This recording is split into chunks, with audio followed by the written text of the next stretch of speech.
A very good morning to you. Thank you so much for joining us. Welcome to a brand new week, a beautiful start to the week, of course. And it's our pleasant duty to serve you nothing but the best breakfast on television. This is Breakfast Daily, and I am Nana Tufuobuati. I am Philip Nihlate. It's still the month of December. So we put in my salary for the show already. Charlie, they are not aware January is 6 months.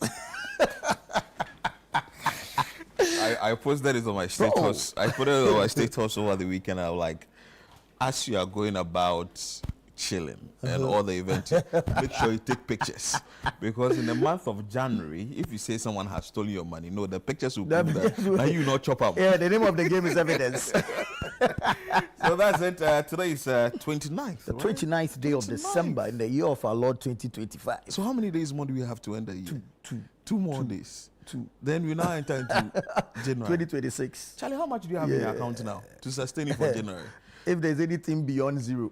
Anyway, maybe you don't want to have a conversation with us on that. Just send us how much you have in your account. Yeah. We are going to make it very interactive show today. So you would want to join us 0204447033.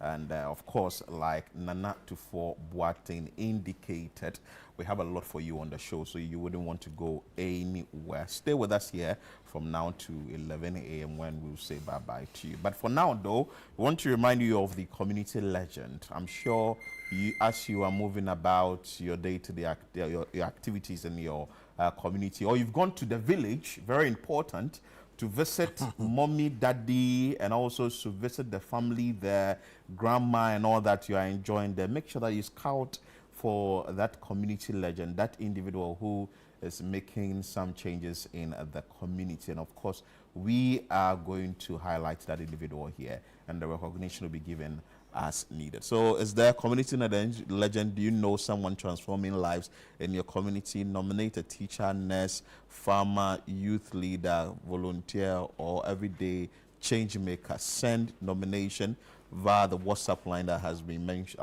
written there, 0558-973-973. The nominee's name, community, region, brief description of their work, why they deserve recognition, and the deadline is just 2 days from today, 31st December 2025. So make sure that the nominations come in thick and fast so that you'll be able to get that individual within your community at least to be part of it. Then a lot of people are doing a lot of things in various communities that ordinarily they aren't getting the recognition they deserve. So I think that this is a step in the right direction. We've been seeing a lot of stories of people not having water, there aren't health facilities in some communities. Some individuals are going about their day-to-day activities trying to ensure that people receive health care.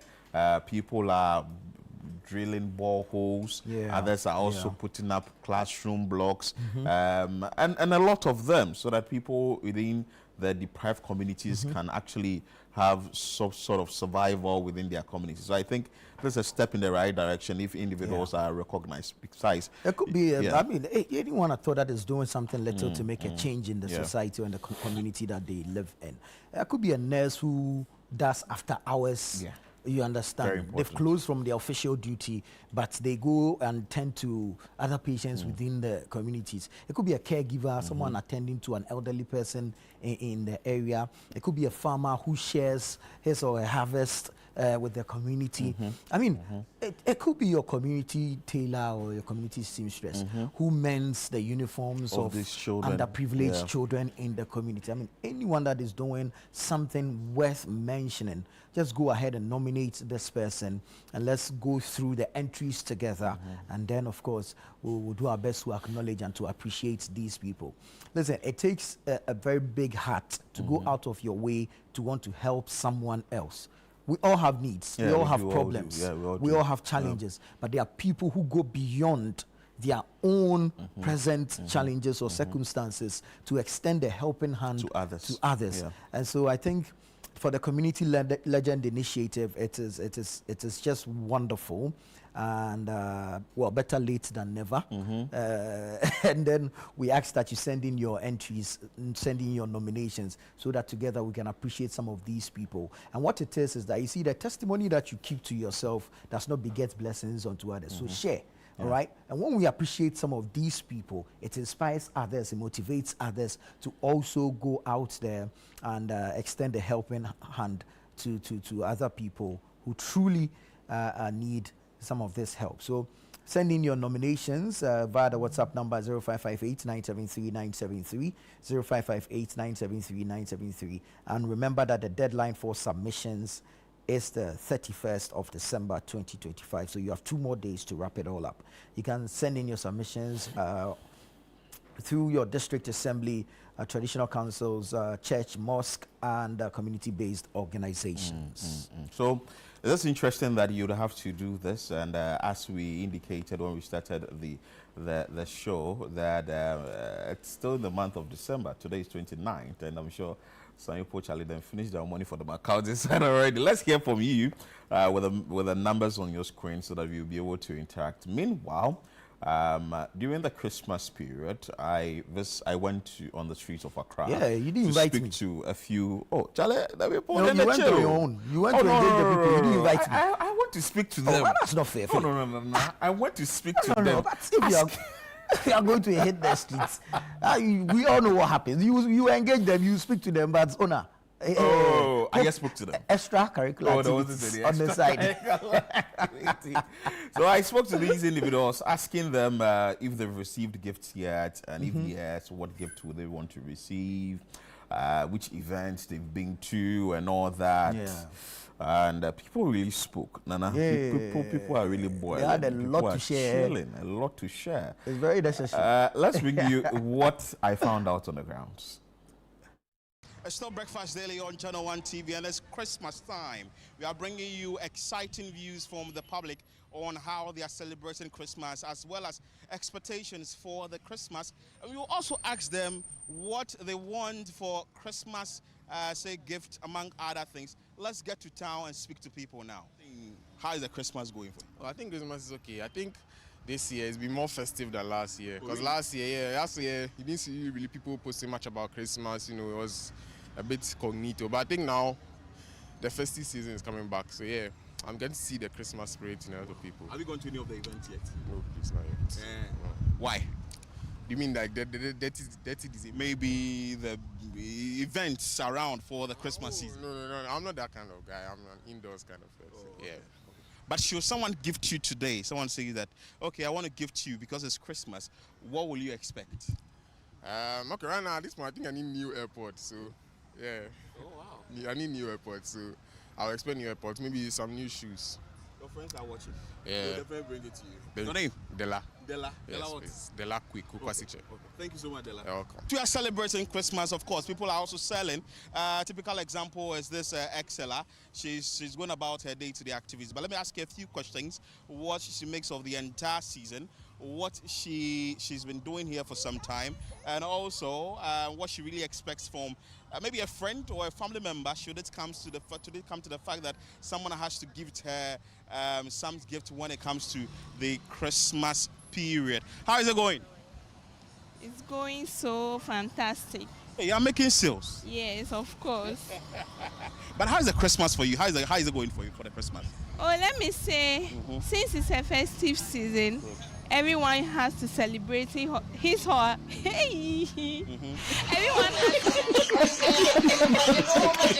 Everyone has to celebrate his or herself because it's been 1 year now. Oh, wow. And also, many are dead and gone. And since we are alive, in fact, it's a big opportunity. So we have to celebrate. Okay, so should someone say that the person wants to gift you, wants to dash you, or want to give you an item this festive season, what is really on your heart that you say that, okay, gentleman looking at me or lady watching at me now should give me? Me, right? Yeah. Okay, I can prefer a laptop. Hey, why? Yeah. Tell me about it. Okay. I need it for educational purpose, Abby. Yes. So that's my suggestion. Oh, okay. But this Christmas has been good for you. Of course. Oh wow. Any message you want to give to people out there who are watching? Okay, who are- I can say it's 1 year now. And you know, as for this 2025, we lost a lot of people this year. So since we are alive, we must celebrate and have fun till. Your name again? Benny Sakoli. Okay. So that is Benny Sakoli there. She's saying that you should celebrate yourself and ensure that, well, you celebrate others. She's excited that she's making a lot of sales when it comes to this Christmas season. And of course, she's asking that should you decide to dash her something this Christmas period, why not? Give her what? A lap. Still asking people in town what their expectation is when it comes to Christmas. You know, we are in town and people are celebrating Christmas. You can see the traffic in town, among other things. Your name, sir?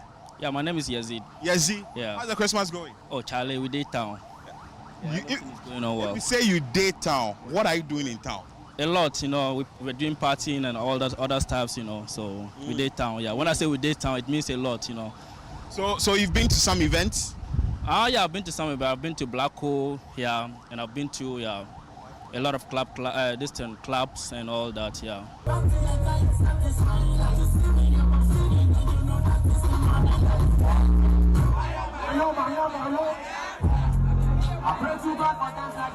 Yeah. You are the people causing traffic in town. Oh, not really, Charlie. Christmas, we usually don't go out much. It's just like Christmas that we get the chance to like go out here. So, yeah. So when we say we daytown, then that means we really daytown. You know, 24/7. When we are out, we are out. We have everything in our car. You know. Yeah. You don't go home. We do go home, but like not all the time. You know. Yeah, we daytown. When I say we daytown, that's what I say. When I say we daytown, it means a lot. You know. Yeah. You get it? If you don't get it, forget about it. So should someone say that, hey, I've seen this gentleman and I want to gift him, I want to give him something for Christmas, what will be the item you say, hi, maybe you can give me A, B, C, D? I don't really want anything for Christmas because I can get it for myself. You know. Yeah.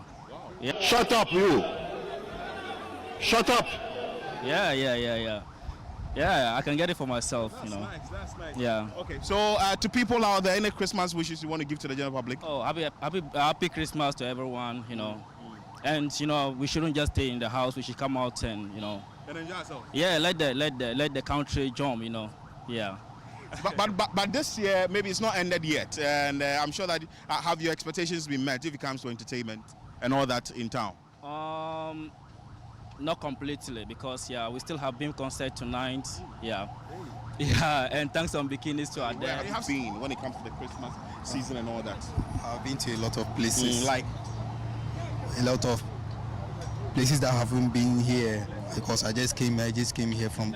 I'm not even up to 1 week yet, so I've been to a lot of places, mad clubs, and other restaurants. It's new restaurants that I've never been here before. so you're chilling in Accra? Yeah, You're chilling? yes. Thank you so much. Your name? My name is Kofi. Edward Joe. Edward Joe. Yeah. Okay, so that is Edward Joe there. Literally what he's saying is that the celebration is going on well, as you've seen.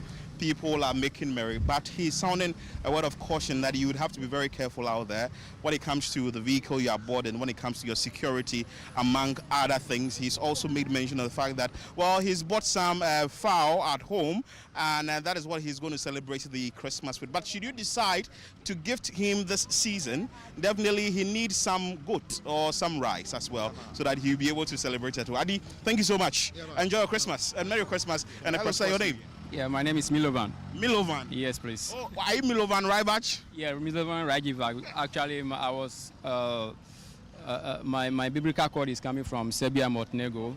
Now splitted known as Montenegro differently and then Serbia different. Yeah, so that's how the name come. Bosu, you know it's small.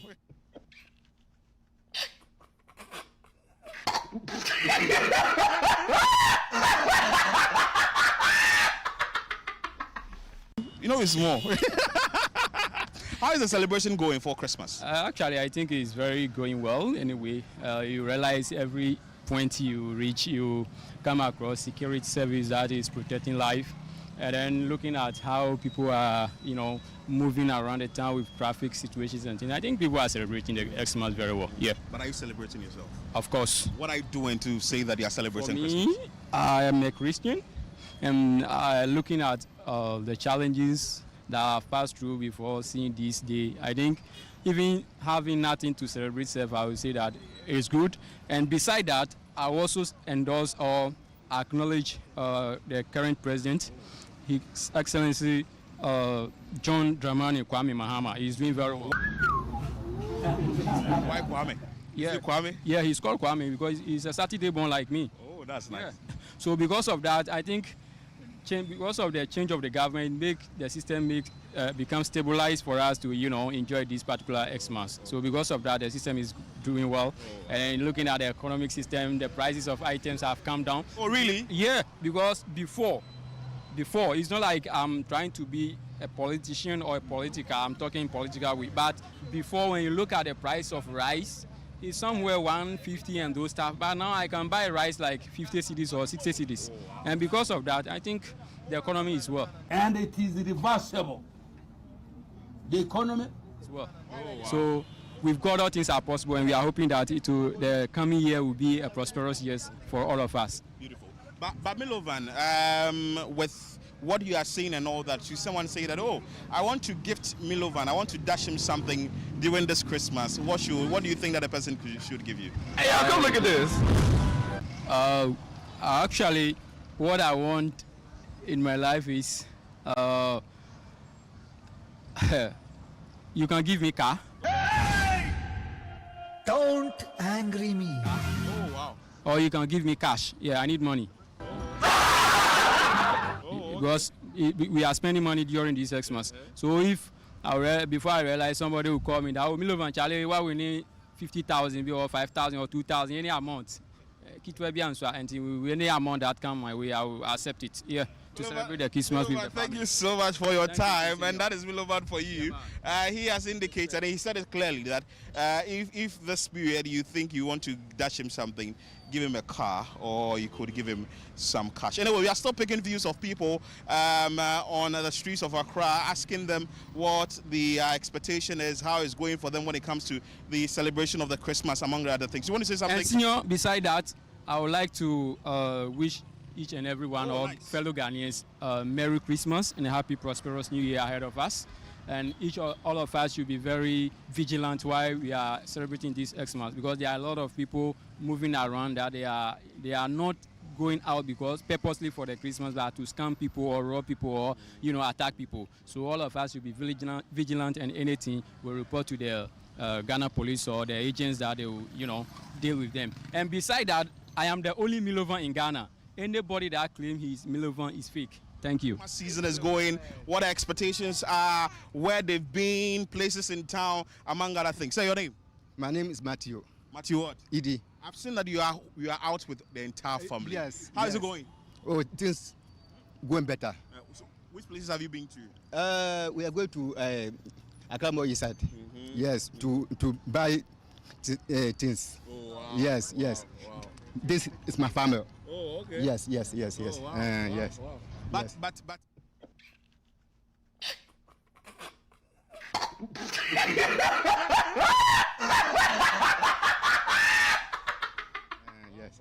Yes. But when we say Christmas, what does Christmas mean for you as an individual and the entire family? Oh, Christmas is a great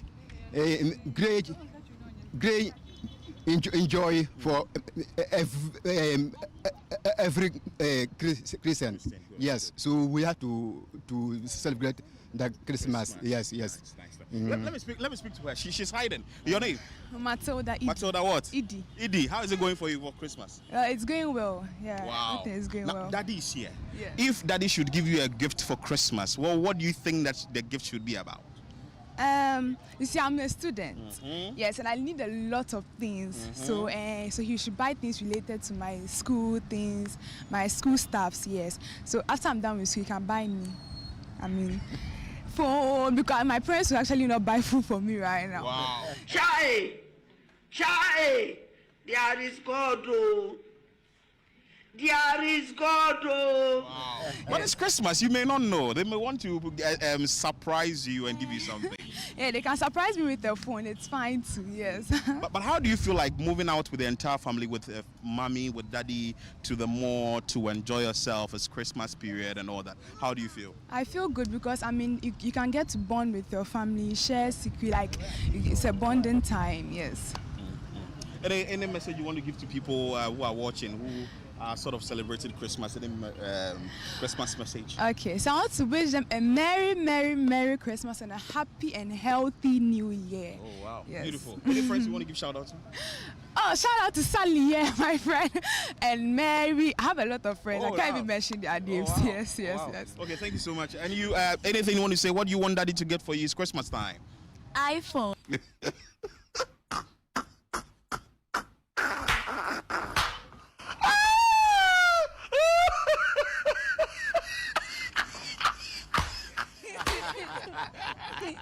You want daddy to get you an iPhone? Yes. Why? Tell me why.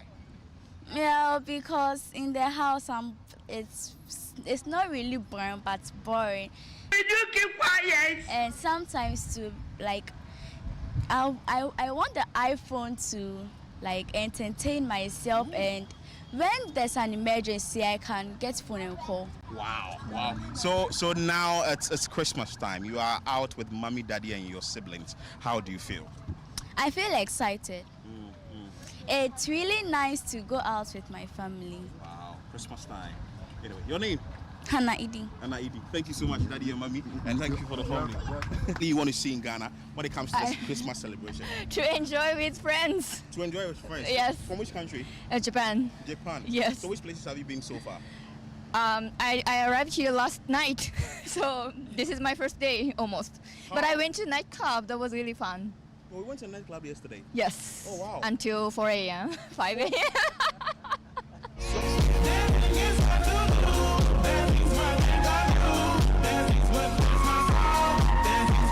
So how is Ghana treating you so far? It's Christmas time. You are in Ghana. You started with a club. Really friendly. I love Ghana so far, and maybe for going as well.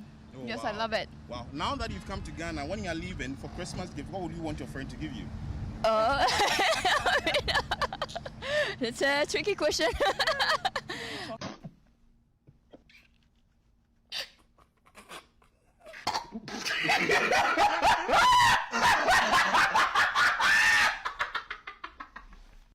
Who knows? Okay. Yeah, maybe some Ghana chocolate. That'll be a good parting gift. Oh, wow. But how is Christmas going for you? We've been celebrating Christmas for a number of years, but this time round, this year, how is it going? So it's okay. It's traffic as usual. But I'm not feeling the Christmas spirit as much as I thought or I hoped I would have. Yes. It feels very flooded in some regard, yeah. And yet, I think prices have inflated. I'm going to sound like complaining. Tough time never lasts. Only tough people last. Feel free and say. Like all of a sudden, everything is so expensive. You're buying cake, you're buying baku, it's expensive. So we are suffering. Oh, wow. We are suffering. It bribes for sure. But I'm sure, I mean, Christmas is always a good time. You spend it with friends, with family. So I'm sure there will be fun moments and stuff. Yeah. And what is the treat you are giving yourself this time around for Christmas? Sleep. Much needed rest. Yeah, that's the gift. But have you been to any of the events for Christmas? So we went to Kitty's concert last night, which was fun, and that was a really good time. Oh, wow. We had nice Are you at the gonna go Polo again Beach for Club. another one? Yes, we're going to go to the Stonebwoy concert tonight as well. So we're really having a lot of fun. Hence the sleep. Oh, nice. So she has told you that it's a tricky question. Ask you what you will give her. What she should give to you this Christmas. What will be the gift you expect? She actually brought me a gift when she was coming. Oh, beautiful. So she brought me my favorite drink, which is a coffee Patron. And we've been drinking it like when we were in Mexico earlier this year and a bunch of other places as well, New York as well. Oh, that's beautiful. So now you've seen what is happening this year. What will be your expectation for next year? Maybe things could change a bit for the year 2026 Christmas. So I definitely like to see more government initiative. So I feel like the year of return in 2019 was a fantastic year. It put Ghana on the map and West Africa generally on the map. And it allowed us to expose ourselves to, the diasporans, to tourism, to foreign investors, that kind of stuff.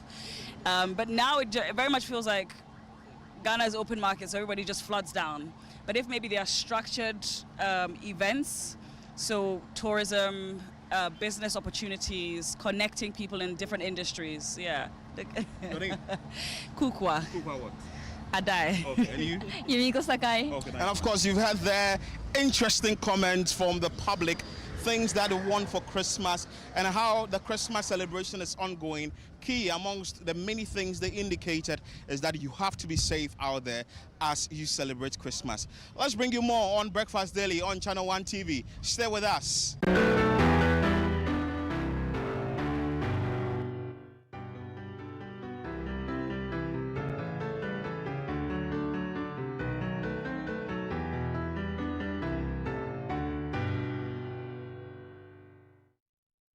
Well, keep it safe, keep it modest, but by all means, have fun. Have fun. Yeah, and make have sure you fun, save for January. Yeah. Very important. Tell about the Japanese lady, what's her name? Sure. You're not going to mention her. No. Oh my God, you want me to mention the brass first? It's only Kukwa I could remember. That's the other lady. Obviously, but the Japanese lady. No, even if I had told her to mention it slowly, I don't think I can mention forget. it. Charlie is in the holidays. So this is we're not in mass class. We're not going to do mental here. Charlie, relax. But let's take it easy. Let's keep it safe out there. Be modest in your celebrations. I mean, and of course, be security conscious during this period as well, because you never know. Whilst you're having fun, somebody else is planning something else. You get it. People are taking advantage of the season to do their own, unscrupulous stuff. So let's be safe out there. Let's have, if you like, be a little bit security conscious, even while you're having fun. And those of you who are dropping locations here and there, you got to be careful. Yeah. People moving late in the night without friends together, because we still have 31st night, we have first, we have second. These 3 days are certainly going to be like sort of entertainment period and all that. So you just have to be careful out there. If you are going somewhere, you don't want to share your location with a friend, with a family member. Somebody has to know where you are going. It's very important that you are supposed to be safe, because if you are not safe, well, the Ghana Police Service is doing its best, but security also depends on you. So that's it. I think it's a step in the right direction. Indeed, it is. We need to take responsibility of our own security, and it's quite important. We don't want to finish the celebrations and all the news that we are picking up, just crime here, crime there, crime So let's just be a bit mindful. But we know that the Ghana Police Service, led by the IGP, Christian Teteyo, on top of their jobs, we can only wish them all. They have sacrificed their Christmas to protect you. Yeah. So Charlie, So then, aside the protection and all that, if someone wants to dash you something this Christmas, have you received any gifts yet? Me? Yes. Oh, too much. Too much gift. Oh, too much. Too 994. Too much gift. Plenty. Ladies and gentlemen, but you it's can all contact wrapped. Nana Boateng for some gift. But you don't let me explain the gift. Okay, explain. The plenty gifts I have received are under one umbrella called grace. Oh, Bozu, why is that? The grace of God. Even for the grace of God, we need. It is the biggest gift you could ever. But you see, though man shall not live by bread alone, in this period, we still need the bread. Very important. As we ask them to send the bread. Exactly. So, because I'm enjoying grace. Oh, wow. So they should send the bread. Yeah, so send the bread. Yeah. Send the bread. But if someone wants to dash you something, what is in your heart? Honestly, I'm not sure. You're not sure of anything? Honestly, I'm not sure. Okay. Yeah, but maybe just transfer with him. Maybe just convert them into money. Give you a 3-bedroom house at Trasaku. That's nice. I need space in Accra. Yeah, this traveling, crossing the motorway every morning. Some way, you should find me somewhere in Accra. Someone could just call you and say that, okay, 994, we are giving you a place within the Tessa, no? We're giving you a place at Trasaco. We're giving you a place around airport. Yeah, say a studio apartment or 1-bedroom apartment. No, I'm a married man, so with a child, so they should consider all that. 3-bedroom would do. Yeah, that's 3-bedroom would do. Okay. So that is what Nana Tufo is asking for, that if you want to dash him something this Christmas. We have gone out there to speak to people. But you haven't mentioned yours. Oh, me money. You need money? Oh, money answers all things. Okay. Just bring the money. Unlimited. Quantify it, too, because if it's money we send you once in the moment, it's still money. You understand? So yeah. So but of course, if someone is giving you like dashing you $1 million this Christmas, receive it. I receive it. Thank you, my brother.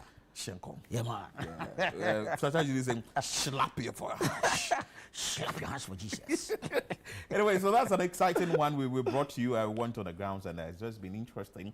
First, you'd have to take your security very seriously and also make sure that as you go about your day-to-day activities by celebrating the Christmas, well, you will celebrate it well, but you still be keeping something for the month of January. We started with JJ. Yeah. And we're still going to continue with him.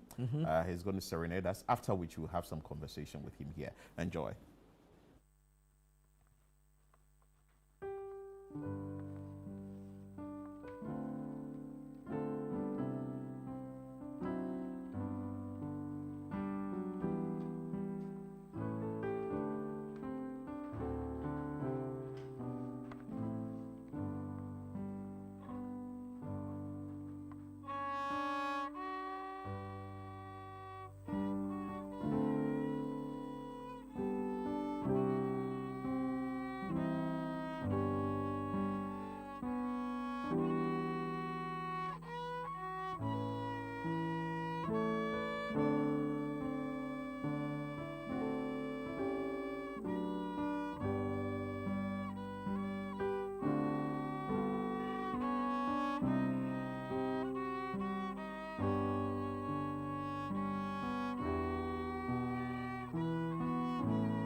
And of course, it's Christmas season and the period where we are all home enjoying ourselves and also sort of enjoying what we see on TV. So far as Breakfast Daily Channel 1 TV is concerned. We just heard from JJ, who did the violin for us together with his organist, and definitely we are having him on set to have few conversations with him or some few questions that we'll be asking him and how he started, what it's been like and all that. JJ, what's your full name? My full name is Samson. I'm Junior Gold. I love Oh, nice. So before I go into other questions, I want to ask you, playing violin, is it easy or difficult? a little difficult. It's difficult. What makes it difficult? Sometimes when you have to hold it, sometimes your hand might feel some pain in your hand, but when you have when you do some rehearsals for a very long time, you get good and you resist the pain. Oh, wow. For how long have you been doing rehearsal? I've been doing it for 2 years. 2 years. Wow. That means you have sort of a long way to go to learn more when it comes to the kind of songs you'll be choosing and all that. But at what age did you start playing violin? At 8. Age 8. And you are 10 years now. Yes, please. What brought out the interest and say that, oh, I want to play violin among the many musical instruments that you can find? You can find the keyboard, you can find the drum, you can find whatever have you, but you just chose to say that I want to do violin. I wanted to play the violin because when you play softly, it sounds like a smooth stream of water, and it's so smooth. You feel it, and people might listen, and it will feel so good. Wow. Do you have a tutor, someone who teaches you, or is a school that you go and you are taught? I have someone who teaches me. So how often do you rehearse? Maybe 7 times a week. 7 times a week? That must be very challenging. It must be very difficult if you don't train for a day. Yes. Wow. So are there maybe, I've not played keyboard before, I've not played violin before, but are there keys like F flat, B and all those things? Is that like that also with violin? Yes. Tell me more about that. Some of the keys one will find when the person is playing violin or is supposed to learn about violin. You find when you have to learn the violin, the 2 things you need are the bow and the violin itself. The bow, when you have to hold it, you put your thumb in the frog and use the other fingers to support it. And the violin, you put your thumb under it and play some keys like key D, key G, and key A. Those are the main keys you play. Wow. Is this what you want to do for a very long time, like playing violin, or along the line you learn other musical instruments? Maybe along the line, I'll learn other musical instruments and I'll play the violin too. You play the violin too. So is that you've been told that, oh, violin, the instrument is a unique one that you need to play? How, do we have a lot of people in Ghana playing violin? Do you know about that? No. There aren't a lot of people playing violin. Or you don't know about it? Whether there are a lot of, don't know about it. Okay. So in the near future, what do you want to be in future? Maybe a military engineer. A military engineer? Why? Why the choice? Because if you're in the military, you have to protect your country, to bring peace and unity in it. Oh, interesting. Interesting. Now let's learn from you. Since you are playing violin, if someone wants to learn to play violin, what would be the guide you think the person has to get? How is it like the control? What are the steps the person needs to follow before you become sort of you are able to play the violin, which is the musical instrument? You have to believe in yourself, not be scared, and play smoothly. Wow. Believe in yourself, don't be scared, and play smoothly. Yeah. Okay. So 5 years or 10 years from now, JJ, where do you see yourself in terms of this violin that you've been playing? I'll see myself traveling around the world, and playing in big events. Oh, wow. But you are going to learn more, right? Yes. So is your tutor around? She's at home. Or is a woman? Yes, Who teaches you? My mom. Your mom teaches you violin? Yes, please. So your mom plays it herself? Yes. So you've been seeing mommy play it at home? Yes. Is and that she also played on TV. She played on TV? Last year. So is mommy that encouraged you to learn it, or you just chose like, okay, mommy is playing it, so I want to play it too? Mommy encouraged me to play it. What, did she tell you why you should play it? She no. didn't. But as you started playing it, do you like it? Yes. You like it. What do you like about it? I like it because it sounds so sweet. Oh, okay. And sometimes signifies peace when you play. Oh, wow. Anyway, before you go, any final thing you want to say concerning people who are also watching you, who want to play musical instrument? 10-year-old, you started at the age of 8, and you have a long way to go, but I think you are doing well. So what will you tell your friends who are also watching, who may also want to play musical instruments? I'll tell them that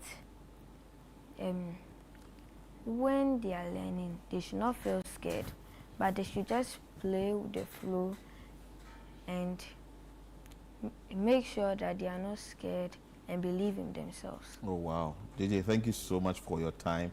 And that is JJ, who has been playing violin, and according to what he indicated, mommy taught him how to play violin.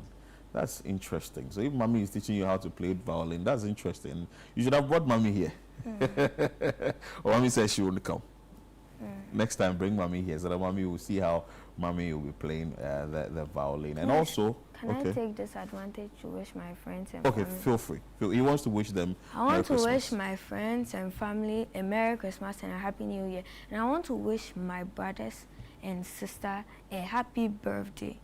Oh, today is your brother's birthday? Yes, please. And sister, both of them?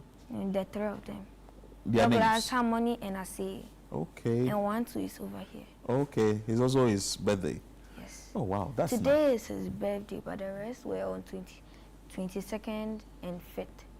Oh. But today is his birthday. Okay, okay. And what's his name again? Douglas. Douglas, okay, Douglas. So that's it's Douglas' birthday today, and he's wished him. Anyway, we'll bring you more on Breakfast Daily on Channel 1 TV. Don't go anywhere, stay with us.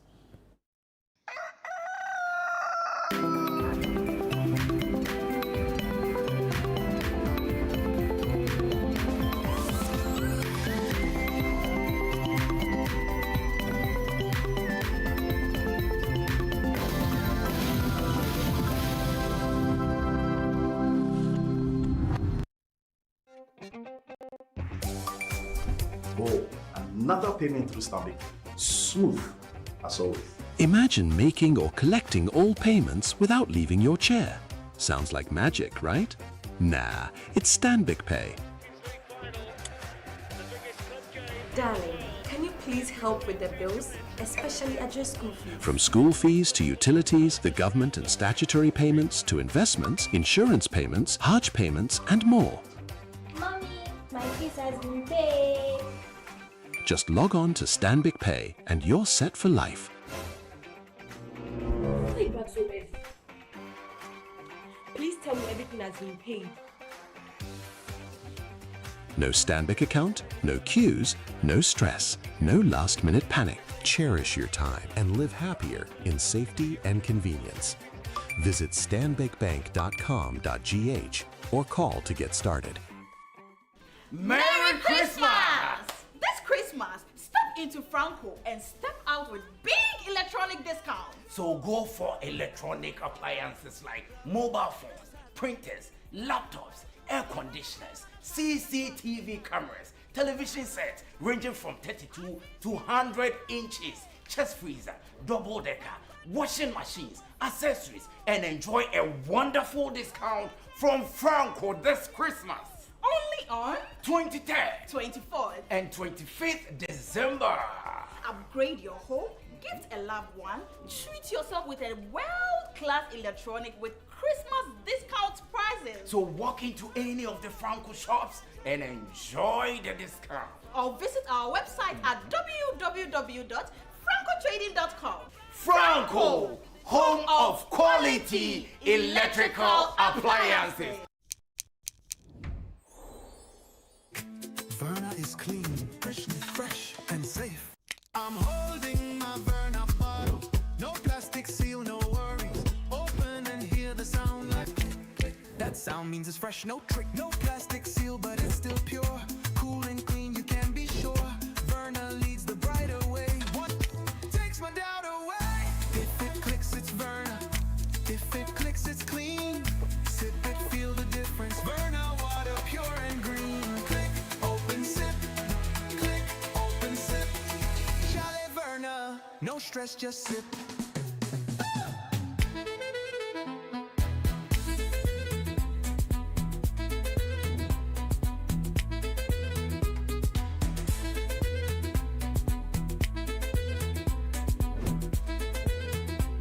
Chalet Verna, no stress, just sip.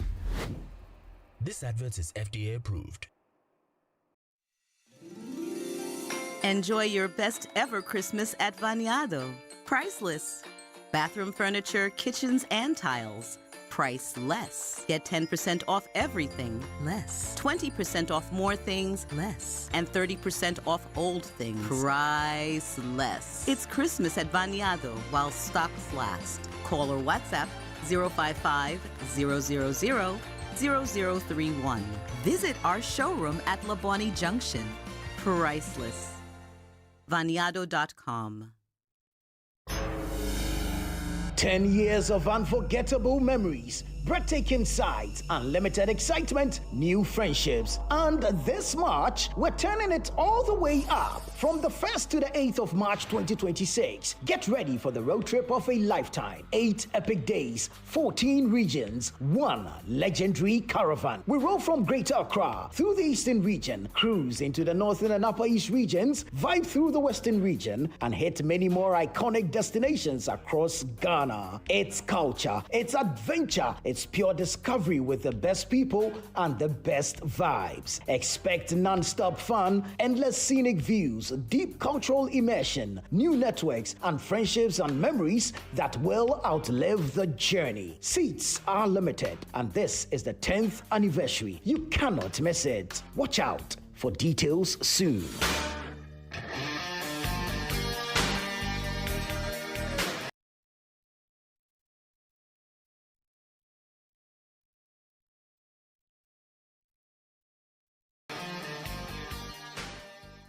Here on Channel One TV, we are grateful for a very busy but fruitful 2025 and preparing for a great 2026. On the 31st night of December 2025, join us for a somber and reflective but celebratory time as we bring you a live broadcast from Living Streams International.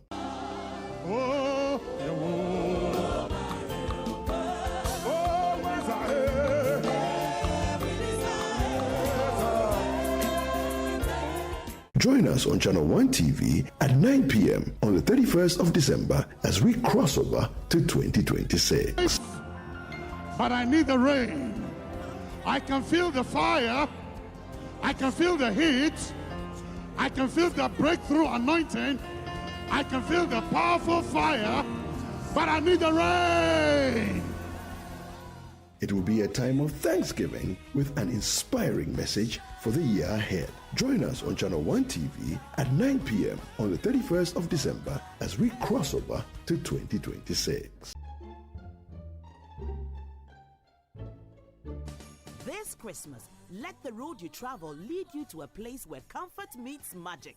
Welcome to Peduasi Valley Resort, where the ultimate Christmas experience awaits. Indulge in a relaxing massage at our luxurious lavender spa, or revitalize yourself with a refreshing workout at our fitness center. We promise the most rejuvenating Christmas ever. Savor Santos Continental and local breakfast options to begin your day right. Our lunch and dinner buffet with the live band music offer the finest Christmas delicacies to make your festive season unforgettable. Don't miss our special Super Soul Night and DJ Night with friends. Ready for some adventure? Explore our zoo and playground where fun knows no bounds. When it's time to wind down, take advantage of our special room packages available exclusively this festive season. For reservations, call 0540-125-555 or 0540-125-554.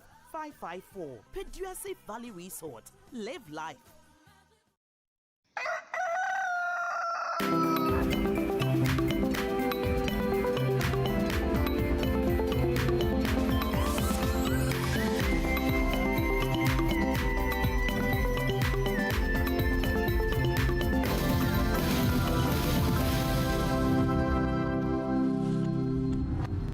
We're grateful that you stay with us here on Breakfast Daily on Channel 1 TV. Let's bring you an exciting conversation on the show. We had Chris Carter, my co-host, had an interesting conversation with Atu Ozun-Appiah, who is the director of Ghana Think Foundation and also the lead organizer when it comes to the bar camp that we've been seeing across the country, and among other things that he's been doing. Ladies and gentlemen, let's enjoy that interesting conversation between Chris Carter and Atu. Welcome back, guys. It's still Breakfast Daily right here on Channel 1 TV, and now it's time for us to check out our personality of the day. And this person is not a new face on the screens, but he has so much to share about his works, and we're also inspired when it comes to the sort of works that he does, because he doesn't just inspire us, but he inspires a lot of young people across, you know, the continents. I wouldn't say the country, because this guy has been almost everywhere in the continent. So I'm excited to introduce Atu Ozun-Appiah, who's the director of Ghana Think. Hi, Atu. Hello. How are you? I'm good. How, buddy? I did fine, no. But it did fine. We just did kick. Anyway, so let's get into it. Like I said in the intro, you're not a new face here. But the thing is, when you come here, you always come to talk about work, what you're doing, and you know. But this time, we want to get to know you more. Okay. Who is Atu? So Atu Ozun-Appiah is Pan-African. Mm-hmm. I'm from Elmina. Mm-hmm. I grew up in Kumasi. I currently live in Accra. I care a lot about Ghana, and I love Africa. That's Atu Ozun-Appiah. Right, right. Can you tell us about your childhood? So I grew up in Kumasi. My parents were senior lecturers at the KNUST. Mm-hmm. Now, you know, long retired now. So my childhood was growing up on campus, surrounded by lots of academics, lots of kids, because I really appreciate growing up on campus, because like we could easily just go to your neighbor's house. There's no wall. If you see your neighbors, if you're walking home from school and you see people playing football, you can just take your bag and go and play football with them. So that's how I grew up, just around people, hanging out with friends, playing tennis, playing football with them, walking to school with the kids. Well, I think, you know, being in a family led by senior lecturers, you know, we had to take our academics also seriously. Oh. Mom and dad were lecturers? Yes, yes.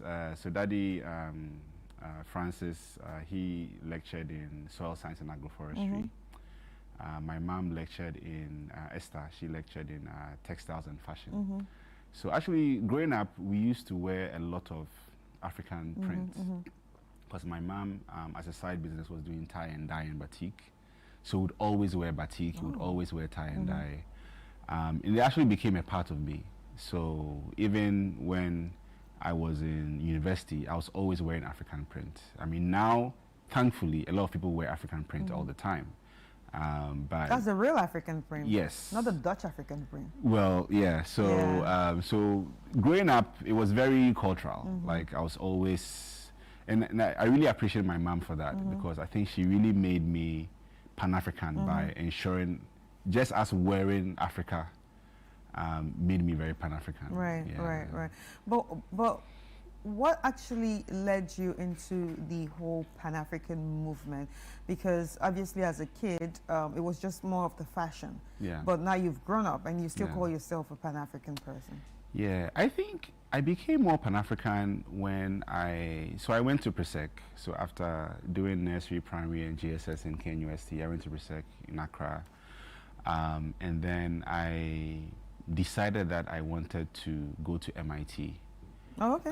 So I heard about MIT when I was in Form 2. Because MIT in America? Yes. Okay. So my role model who I'd chosen at Presec, Mhm. called Arthur Musa, he got into MIT. Okay. So we heard it was the best university in the world, at least for engineering. Yeah. So I was like, I want to go there. And God being so good, I was able to go to So MIT. you got into MIT. Yeah. But I think when I went to the US, that's when I really became Pan-African. Because growing up in Ghana, you don't really see a lot of, I mean, growing up, like, we heard Nigerian songs. We heard, like, Unkomboti from South Africa. But we don't really get to experience a lot of other African country things. But when I was in the US, you know, we don't have as many Ghanaians. So a lot of the times, the first community for anyone from an African country is Africans. It's not really Ghanaians. Before I went to MIT, I was staying in Syracuse with my dad. That's why I applied for MIT and all of those things. So there was a Ghanaian community that my dad was part of. And I met some Africans. But when I got to MIT, it was really about Africans. So I think just being there and also having to represent, right? Because now I'm in an institution which is like a top university, and we have to prove to everybody that Africans are as good as anybody coming from anywhere in the US academically, or, you know, as a young leader. So I think that also really made me Pan-African, because I wanted to prove that we are as good as anybody globally. Right. So apart from proving that, we also want to showcase our culture. We want people to know the great things about Ghana, the great things about Africa, some of our music, our culture. Like, actually, when I was in college, I was always wearing African print.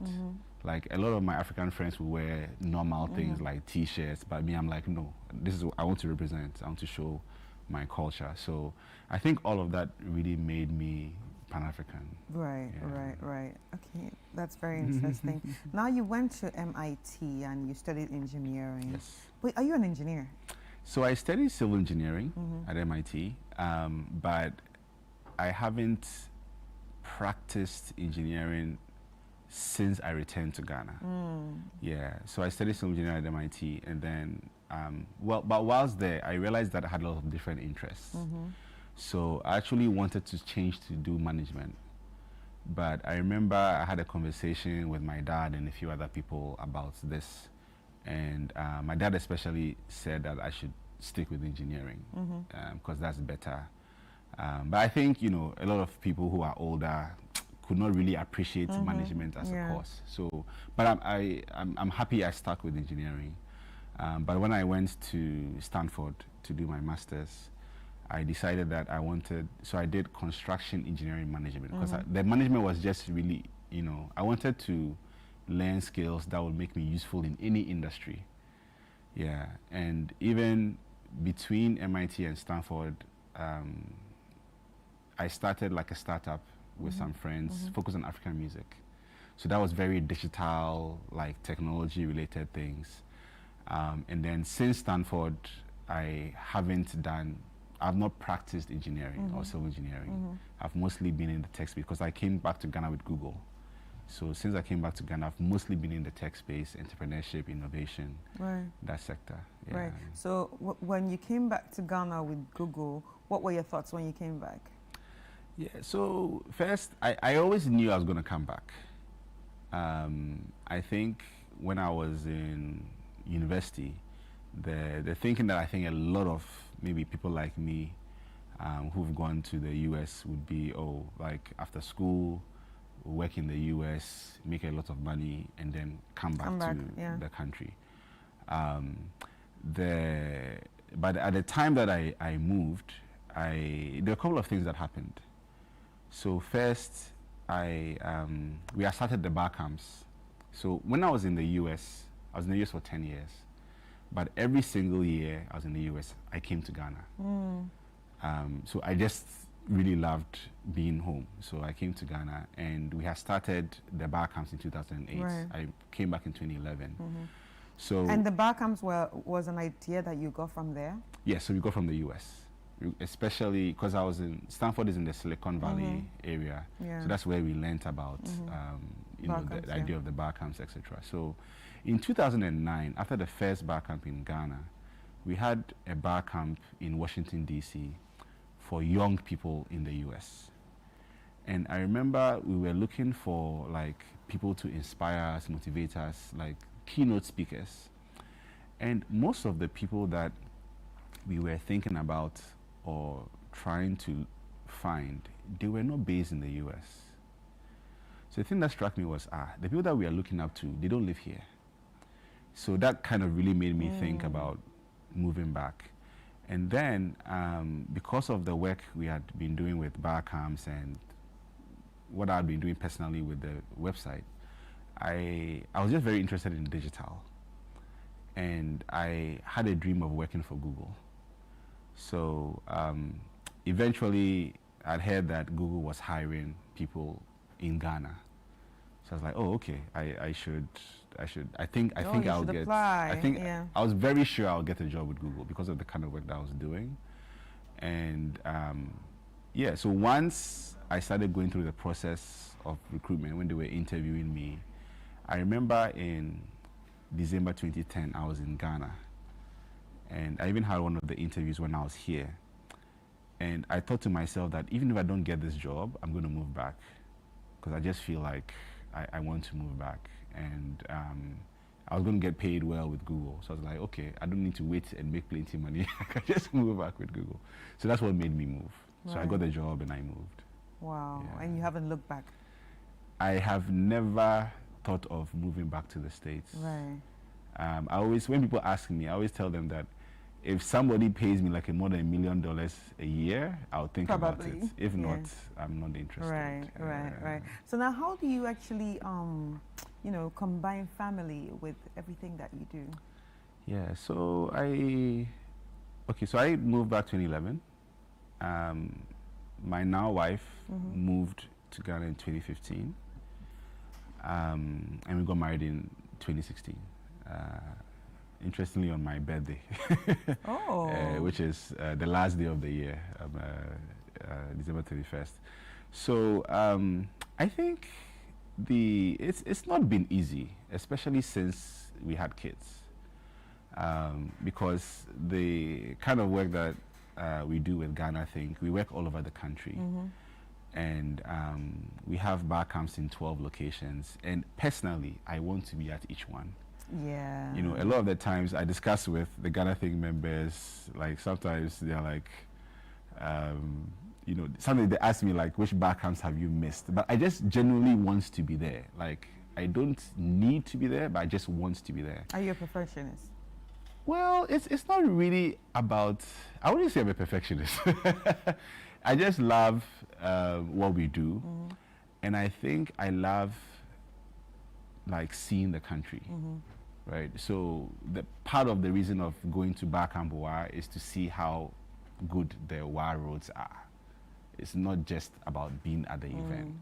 So because of the travel, and then even where I work at Cosmos Innovation Center, we also, in that role, we also do a lot of traveling because we work around the country.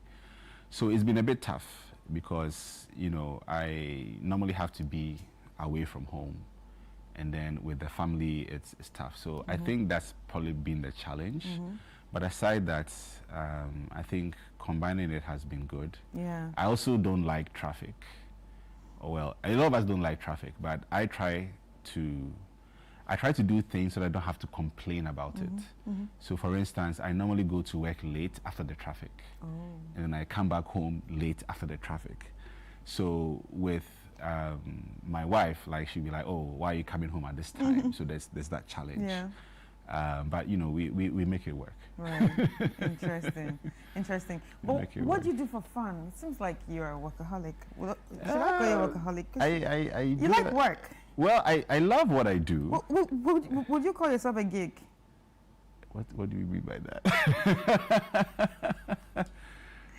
Well, people who love to learn, to read, to work, they don't do any other thing but, you know, just focus on work. No.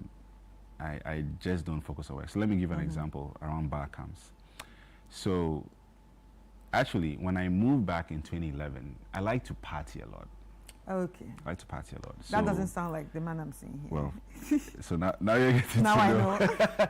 So I like to party a lot. So I remember when I moved back, I used to party so much. Like Friday, you go and party, come home at 4 a.m. Saturday, we do the same thing, come home at 4 a.m. So I was partying with a group of friends. And we actually, because I think we like social media a lot and we like networking and we like socialization, we actually came up with something called Party Crew. Oh. So we were a party crew and we'll go to party places. So literally we'll go to a club, and then if the club is charging money, we'll tell them that we are going to make the club nice, so they shouldn't charge us because we are going to make the place nicer. So like we took it very seriously. So I think that kind of parlayed into what we do with the bar camps. So after every bar camp, we have an after party. Right. So we go out to chill. So we party a lot. Yeah. Like So you still do it? So yes, we still do it. Right. Yeah, like tomorrow, well, for Bar Camp Accra 2025, we're gonna party. Yeah. So if you're serious, if you were very serious with social media, then you would have been like Yes. a party influencer. Yes. So we started doing that. So we actually started going to events, not just like clubs. Like we'll go to, well, for me, because I'd been doing work around music, I was getting free tickets to Ghana Music Awards and lots of different things. I remember in 2013, we went for the Chris Brown concert and we got in for free for VIP because of the things you do. The things that we were doing. So I've done a lot of work around influencing, not just in entertainment, but blogging and things like that. No, Yeah. that's interesting. Yeah. So no, I like to party for fun, but aside that, I really love sports. What sports? So I watch a lot of football. I watch a lot of basketball. Yeah. Do you play any? I used to play football. Actually, when I was at Stanford, I played semi-professional. Oh. Yeah, but I mean, the thing is, in the US, you know, you don't have so many people who are really good at football. So even if you're an average player in Ghana, you'll be a bit good. Yeah, you'll be good there. Yeah. So yeah, so I actually watch sports to relax. Like I watch a lot of sports. Yeah. Yeah. That's interesting. That's interesting. Any like apart from that, do you do any other things like cooking? What do you do for fun when you're not working apart from sports? So I like to blog. I like to write. You like When to I write? have a lot of downtime, I like to write. So I've always been blogging a lot on social media. Actually, a couple of years since I returned to Ghana, I've been awarded as a top 5 blogger in Ghana. Oh. Yeah. So what do you blog on? So I like to blog about personal stories. So for instance, if something interesting happens in my life, I try to write about it and document it. I also like to write about great people. So actually recently, I wrote a couple of blog posts about the greatest Ghanaians of different generations. So there is Generation Alpha, which is like those born in 1960 to like 1980. So I did a list of great Ghanaians from that group. So I think there was Patrick Ewuah, and I think Bernard Avile was in that list. Yeah. Elsie Kaufman was in that list. And then I also did another blog post about the, I think, millennials. Yeah. Yeah. Are you millennial? Yes, I think I'm 83. So my generation too, I picked a number of like really great Ghanaians. I didn't really pick politicians. Yeah. And blogged about them. So I like to write about people who are doing great things, especially Africans. I also write a lot about music because. Can you sing? I think It just made me think about when I was in Presec, I joined like my house's choir, but I wouldn't say I'm a good singer, but Sorry? I love to sing. I love karaoke. Okay, so That's can you another try? thing. Oh, I wish I'm we had a a huge karaoke. fan of karaoke. Oh, like, I wish we had a karaoke set, but I was just in can you Liberia. try an a cappella? Oh, okay. So the song I love to sing for karaoke, there are a few songs. I was just in Liberia recently, and we brought the house down with karaoke. So, so I like to sing, especially because of my wife Tracy. I like to sing "Slow Down" What's your wife's name? Sorry. What's your wife's name? Tracy. Tracy, yeah. So I like to sing "Slow Down" by R2Bs and Wizkid. Slow down. Let me talk to you. Let me talk to you. So I always sing that for karaoke. I also like to sing R2B's They and One They Call "Kiss Your Hand" remix. Allow me to That song kiss is like your hand. that song is one of the I best. love it too. So I love karaoke. So I write a lot about music. So actually recently, so one of the series I've done this year is I've written about the top 11 songs all time from different countries. Oh. So I basically did research, asked friends, because I network a lot, so I have a lot of friends from different African countries. So I asked them about their top 5 all-time songs from their country, and I used that information, did some research online, used some information that I know about African music, and I did the top 11 songs from Nigeria. So I did for Nigeria, Senegal, South Africa, Kenya. Oh, that means you must listen to a lot of songs. Yeah, and I did for And a lot of genres. Yeah, I've also done for Angola, Uganda, Ivory Coast, Tanzania. So do you see yourself being a music exec someday? So it's something. It's not something I've not thought about that, but A&R?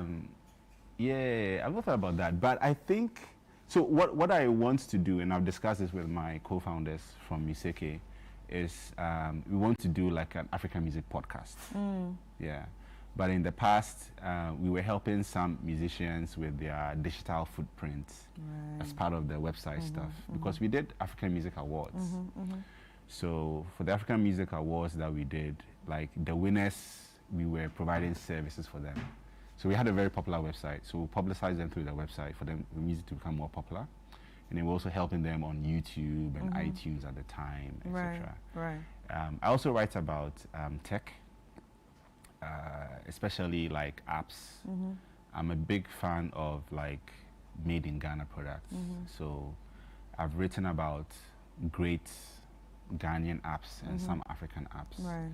I also like to write about sports. Yeah. So So would you call yourself multifaceted? Yes, I think so. Yeah. I see that. I think And what I like about you is that whatever passion that you have, you work towards it. You actually put your footprints there. Okay, I've blogged. Yeah. I've done music. I've done this. So yeah, you don't waste it. No. I think you don't waste your interest. No.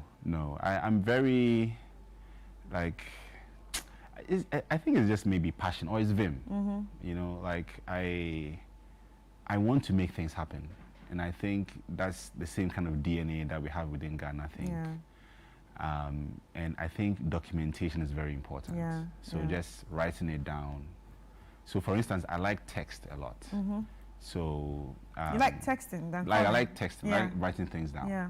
Right. So I'd rather write things down or chat than do like a phone call, because if I write it down, I can copy it and use it. So even these days with video and audio, I like to do a lot of like transcription, right? So that we can just leverage that. Right, interesting. But anyone watching you right now and confused about their career path, what would you tell them? I think the key thing is to look at what you're good at. So there are two things. There's what you're good at, what you're passionate about. Okay. Right? And then there's also what you can do to make money. Okay. I think the first thing is to look at what you're good at and try as much as possible to make money doing that. Yeah. I like that. And then once you are doing that, you can always build passion, because sometimes you talk about passion a lot, but I mean, passion can die. Yeah. Yes, it can die if you don't have money, right?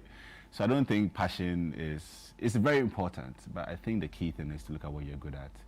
And for me, and for a lot of the things that we do, I want to see people around me do things that they are good at. Yeah. Because, I mean, we have a lot of people on the continent, but I always look at those who are closest to me, or those that I can reach, or those that I influence, those that the people around me influence. And the key thing we want to see is for them to do really well, and do really well in a certain way, so that the rest who we don't influence and reach can copy us. Yeah. So it's really about, for me and for people around me, is to find what we are really good at, and are interested in, and then do that. So, I mean, for instance, I studied engineering, but I realized that I'm just very interested in, you know, tech, right? And how can I use tech and digital to drive whatever they are doing, whatever thing. So, and that's what I've ended up doing. So right now, like for instance, where I work, I really love what I do. I can imagine. Yeah, I really love what I do, and you know, and I'm paid well for it because I've done well doing it. So, All right, thank you so much, Ato. I mean, this was a very refreshing conversation. I've learned so much from you, and more grease to your elbow in everything that you do. Thank you. Like I said, you inspire a lot of people. But listening to your whole story, it's really actually more inspiring. So it feels like don't throw any talent away. There's always a time to use it. Yeah. I mean, I think I mean, I realized that, and it's funny because you talk about growing up. I remember when I was in JSS, I was quite shy. Like I wasn't really socializing as much. But I remember when I got to Presec, I became protocol prefect, so I was always going out to socialize. Yeah. And then once I got to MIT, I was like, just networking. I would go to every African event that I could find because I was in Boston.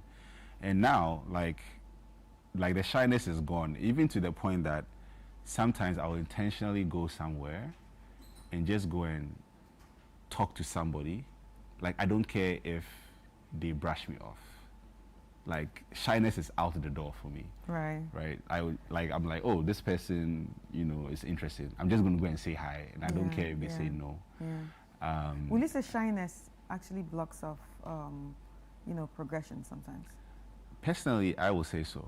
A lot of people might disagree with me, but so you're one of those people that is shameless. Just be shameless and do what you have to do. Yes. And it's funny because even when we started the bar camps, that came up because we would have. Because it's a very interactive event, right? So like the MC or the moderator is trying to get people to ask questions. And I remember when we started having the first few bar camps, people wouldn't be asking questions. And I started saying that, if we were in Nigeria, they'll be asking questions. Like, why are we like this? So even just to push people that like, we can't be like this. Like our neighbors are different. We should learn from them. You know, so we always try to bring that in because we are just trying to change culture. For instance, we have Ghana Man time. We go to events and the events start late because people have come late, because the organizers started late too. And we decided that we are going to change that. We don't want to have to complain about it. So if we tell you that the bar camp is at 9, when you come at 9:30, you know that you're late. If you come at so we always, it's about getting things done. It's not about just, people complain all the time, and I'm personally tired of it. So it's just like, you know, like let's solve what we're complaining about. All right.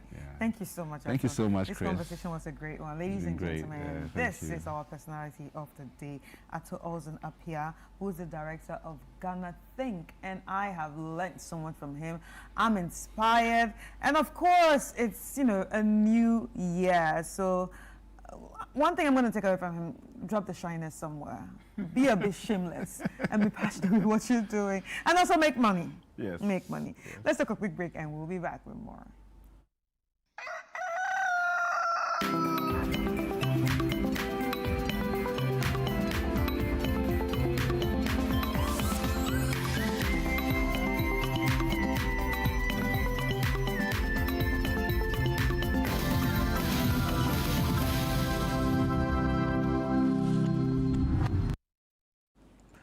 Alrighty, that was an interesting conversation between Chris and Ato. So much to chew on, so much to pick from that. But we want to extend it some more, okay? We're going to have some more interesting conversations here in the studio. I have some amazing individuals here, and we're going to be looking into December in Ghana. We're going to have some diaspora conversations, and we want you to join in on that, all right? So stay with us. Let me quickly say good morning to Dr. Ashley Milton. She's the founder, She Grows It. Good morning. How are you doing? It's good to have you. I have Dr. Laurie Adams also here. Good morning. She's the Executive Director, Ghana ASCD. Good to have you. Diallo Sombri, CEO of the Dinkra Group, is here. Good morning. Peter Mensah is also here. He's the CEO of the Janu Limited. Good morning, and thank you for joining us. Wow. So here's what we're going to do, all right? We're going to share our experiences so that everyone else who's watching can know what it feels like. So the experience, I'm going to have you look at it this way, between the indigenes and diasporans. And then on the other side, diasporans who are just coming in and leaving, and those who reside here now, all right? So maybe I can start with you, if you can just run me through your own personal experiences and what you make of it. In Ghana in general? In Ghana in general. Oh, wow, that's a big question. The experiences vary. I've been here for about 10 years. I've made a shift from coming here on a spiritual journey to doing business here, moving here full time, living here, and having a plethora of experiences. Okay. I've done Deti December in Ghana, whatever you want to call it. I've done it for some years. It's an enthralling experience. For those people from the U.S. or other places who may not have ever experienced it, it's a good way to put your body through a test. It's a good way to see how your body can function with only a few hours of sleep for about a 10-day period, because it's that much going on. I think it's had an amazing impact on Ghana, on its tourism industry, on its general marketing and promotion, and I love it. You know, I mean, we could get it. There's a whole bunch of details you could get into it, but the Deti is definitely Detiing.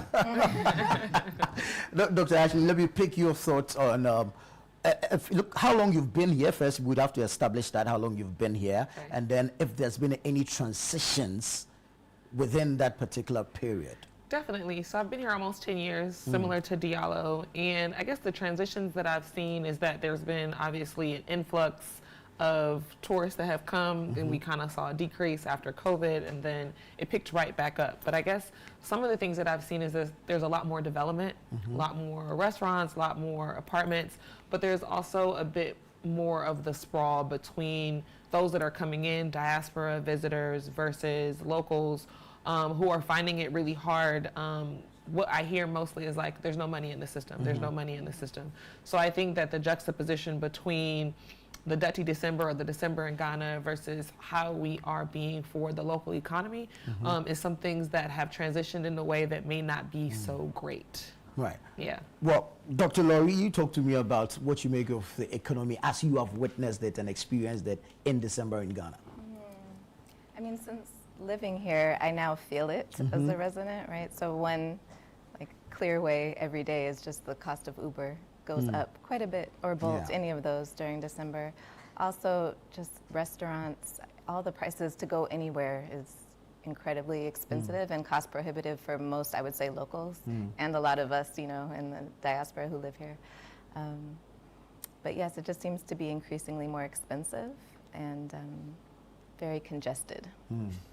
Right.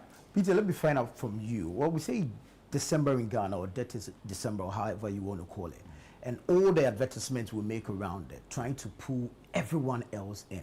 Do we have enough, I don't want to say spots, I don't want to say sites, but do we have enough events going on? Do we have enough entertainment centers? And if you look at the mix, is it spread across? Is it proportionate enough? Proportionate enough? Maybe not. Enough venues? I think that might be lacking in some ways, but I believe that there has to be enough because people continue to come year over year. So obviously the market is kind of taking care of filling that void. You see things go up in a relatively short amount of time just before things pick up in December. So the preparation gets done. I just think it needs to be planned better to maybe incorporate other regions and other areas to spread it out a little bit so the economic impact can be felt all around Ghana as opposed to just being centered in a small bubble, as you mentioned, in Accra. But yeah, if those are done, I think it can have a bigger impact.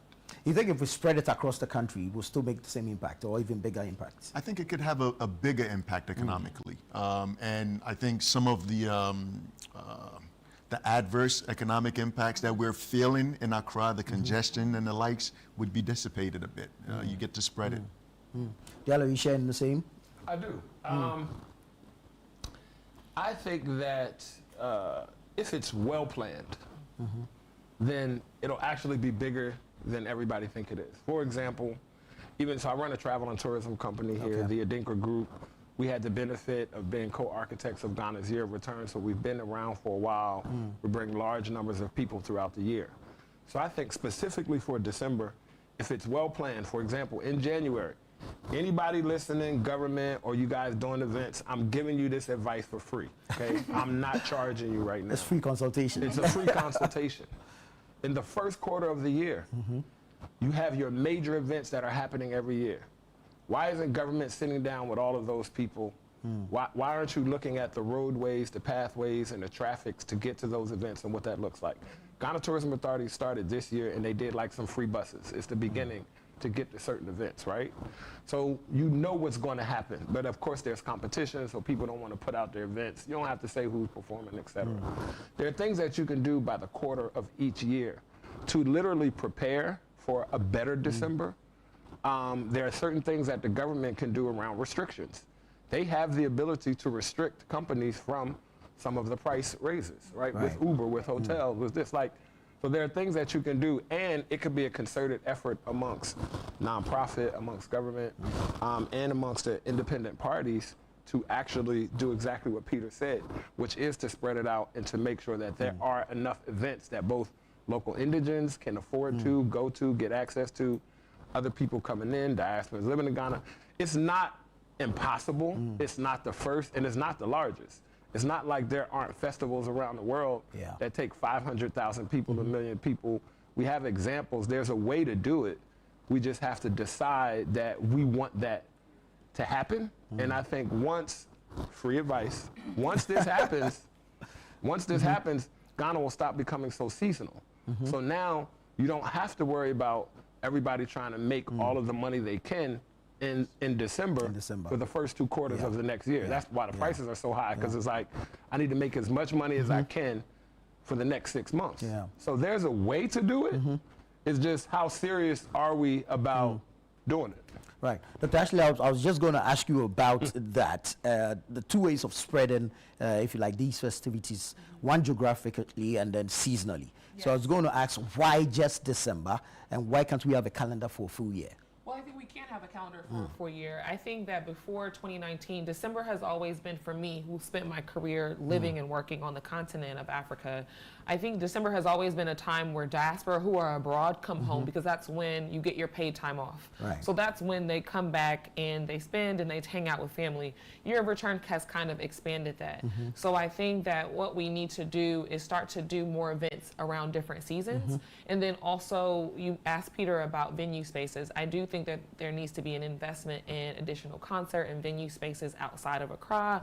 So we're talking about the Central region, which is the most toured region in Ghana. Where are the venue spaces there? Takoradi.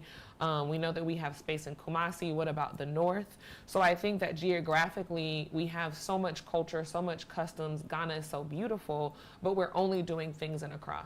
So I think that what I would charge to events staff and organizers is to get outside of the city and really show that Ghana is beyond Accra. So we talked about, you know, beyond aid, beyond this. But we really need to get beyond Accra. And so I'm definitely going to just take a moment to plug my beach resort, Anomansa Beach Resort in Elmina. We are still selling rooms for the 31st. So come out to our Wishes and Waves party on the beach.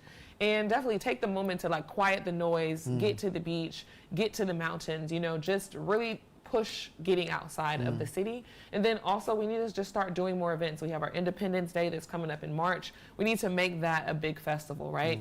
We have Bakatui that's over the summer in, I believe, July. So there's just a lot more festivals that we can be promoting here beyond just the Dutty December or December in GH. True. Dr. Laurie, from what you said, do you think the locals or the indigenes feel left out of this entire celebration? Because all the talk we hear is to get diasporans to come back home. Do you think locals feel left out? Are we pushing them out of the space during these festive seasons? I think it's a both and. So I have heard it like, yes, we feel left out, and yes, we can't wait to go party with folks. But again, it's the cost. I think that is what it makes it really difficult for people to engage in ways that they would like to. And depending upon where they live, if you were trying to be at the parties, they're in a particular area that, like we already mentioned, it's not really dispersed, and like getting there, and then will you have to be able to stay overnight? Can you afford to do that? So I do think people like to have diaspora around. That's kind of what I've heard from community, but also, like I mentioned, the increase in prices sometimes makes people feel a little salty, I think. And then also just like, okay, how am I gonna make it to the end of the year? I think the increase in prices has a lot to do with what we've just discussed. Yes. That we're not having the event spread across the calendar year, and so people want to cash in when there's an event during the end of the year. Right. But if we're able to initiate or even push existing festivals like we have the traditional ones, we could, package it in a way that could attract the kind of traffic we're looking for across the year. And so we don't have to wait till December and then we mass up everyone else also in the same space, Accra, and leave out the rest of the country. But for Peter, I'm going to do a little bit of politics here. We're looking at how polarized our system is, right? And how policy dynamics change when there's a change in a government. This particular government is done only just about a year. This will be, if you like, their first dirty December since they took over. With all the commentary you've heard around it, do you get the sense or the feeling that if you like, the commitment towards same is there as we've seen over the period? I think I'll speak on this purely as a small business operator. Sure. Stability. Stability kind of lets everyone kind of know how to plan ahead and to prepare for what's in front of you. And what this government that's currently in office has been able to do is to give small business operators a sense of stability, that they have their handle on things, and that they have a plan to how to get us to where we say we want to be. And that has kind of helped normalize some things for a lot of businesses and to allow them to plan beyond just a month or a couple of weeks. The stabilization of the dollar has been very good for a lot of people. And hopefully they're able to build on that over time. But it's, like you said, it's a lot of things are outside of our control as a country.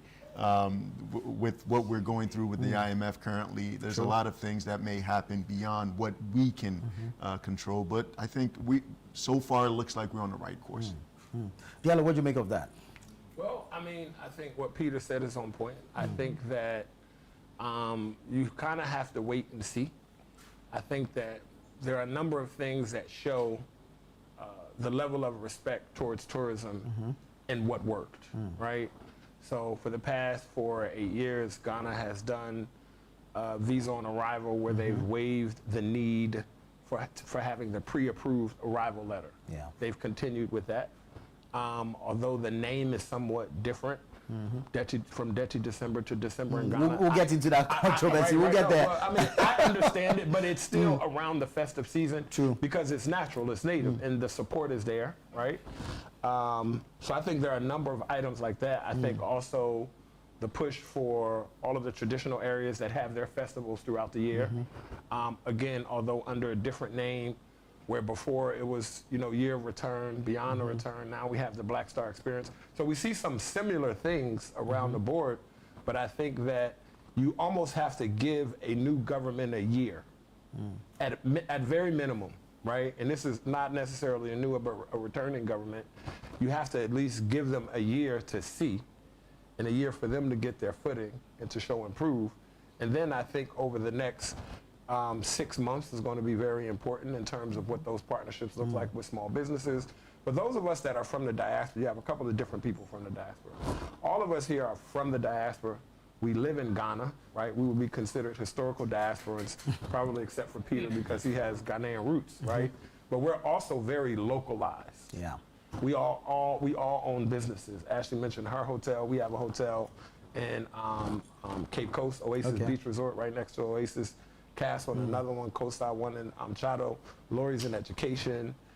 Peter's in electric vehicles and solar. So we all are business owners here who live here, who contribute to our local community. We believe in durable district development, which Ashley will talk about. So this is not just a conversation of people who are just talking, but these are people who employ people who are on the ground, who live here. We see it year round. So I think we're all interested to see it be successful, and we're interested to see how it expands and grows, you know, throughout the year. But I think that no one should try to stop or end, like, you can't end December in Ghana. As Ashley talked about, maybe we need some more education, and maybe a lot more diasporans need to understand how it started. That the same way when you're at home, if you're in school, and you go to school in Florida, you go home for Christmas. Right. So December in Ghana is people coming home for Christmas. Homecoming. It's a homecoming. You come home for Christmas. But it's so many, right? And now you coming with them foreign dollars. Your auntie's waiting, your mom, everybody's waiting. Right? They want to know what you got in your suitcase. What did you get? Bring me some chocolate, some clothes, some shoes. So you coming in with gifts for family, and you coming in with that hard-earned money. We just got to figure out, how do we leverage that for the year, right? And then how does government partner with diasporans like us and others to make that happen? You have to evolve it. Yes. Effectively, just evolve it. Right, right. Dr. Ashley, based off of what Diallo just said, you're here now, you run businesses here now, and you've been here over the period. We decided to formalize all of this about, some 8 years or so ago, by something that's been happening every December. Diasporans keep trooping into the country. So I'm going to ask you about how brand positioning has helped, and then the change of names as we've seen happen over the period, if it's hurt us in any way, or has it helped us? I don't think the change in name has hurt. I think that once 2019 happened, and I want to take a moment to just disaggregate what diaspora means, because there are different types of diaspora. True. So you have Peter, who was born in Ghana, who went to university in HBCU in the US and then moved back. Right. So Peter Mensah is clearly from Ghana and has Ghanaian roots. Okay. Myself, Diallo, and Lori are historic diaspora. So that's different, right? So Peter can come back. Peter has a Ghanaian passport and things like that. We are here because we have this urge, this longing, this urge to kind of belong to the continent, right? Like when a child loses its parent, it wants to find the parent. So we have now come back. So I think that when we talk about the conversation, Year of Return was an invitation to historic diaspora to come and experience Ghana, to come visit and to come vacation. So now that we're actually living here, what kind of systems need to kind of be put in place for us to thrive here? So I do think that historic diaspora, when we come back, we want to do business. We want to get involved in the economy. So we see tour companies, right? We see like Mona Boyd and Mauli Jebu, who created Land Tours, who now has Anomansa. So I think that when you have partnerships with historic diaspora and Ghanaians, business can really thrive. But I think that if we try to do things in silos or singular individuals, it will be a lot harder to get past where we are now. And I definitely think that the system has to evolve. Because people people actually want to live here. They don't want to just come and visit and vacation. There's so many people who come for December in GH who stay beyond January, February, March. You look up in August, they're still here. So, you know, how do we create the spaces for those individuals to kind of really formalize themselves in our economy? Right. Dr. Lori, you're into education. Do you think we've created enough tourism around education? We've not. That's sad.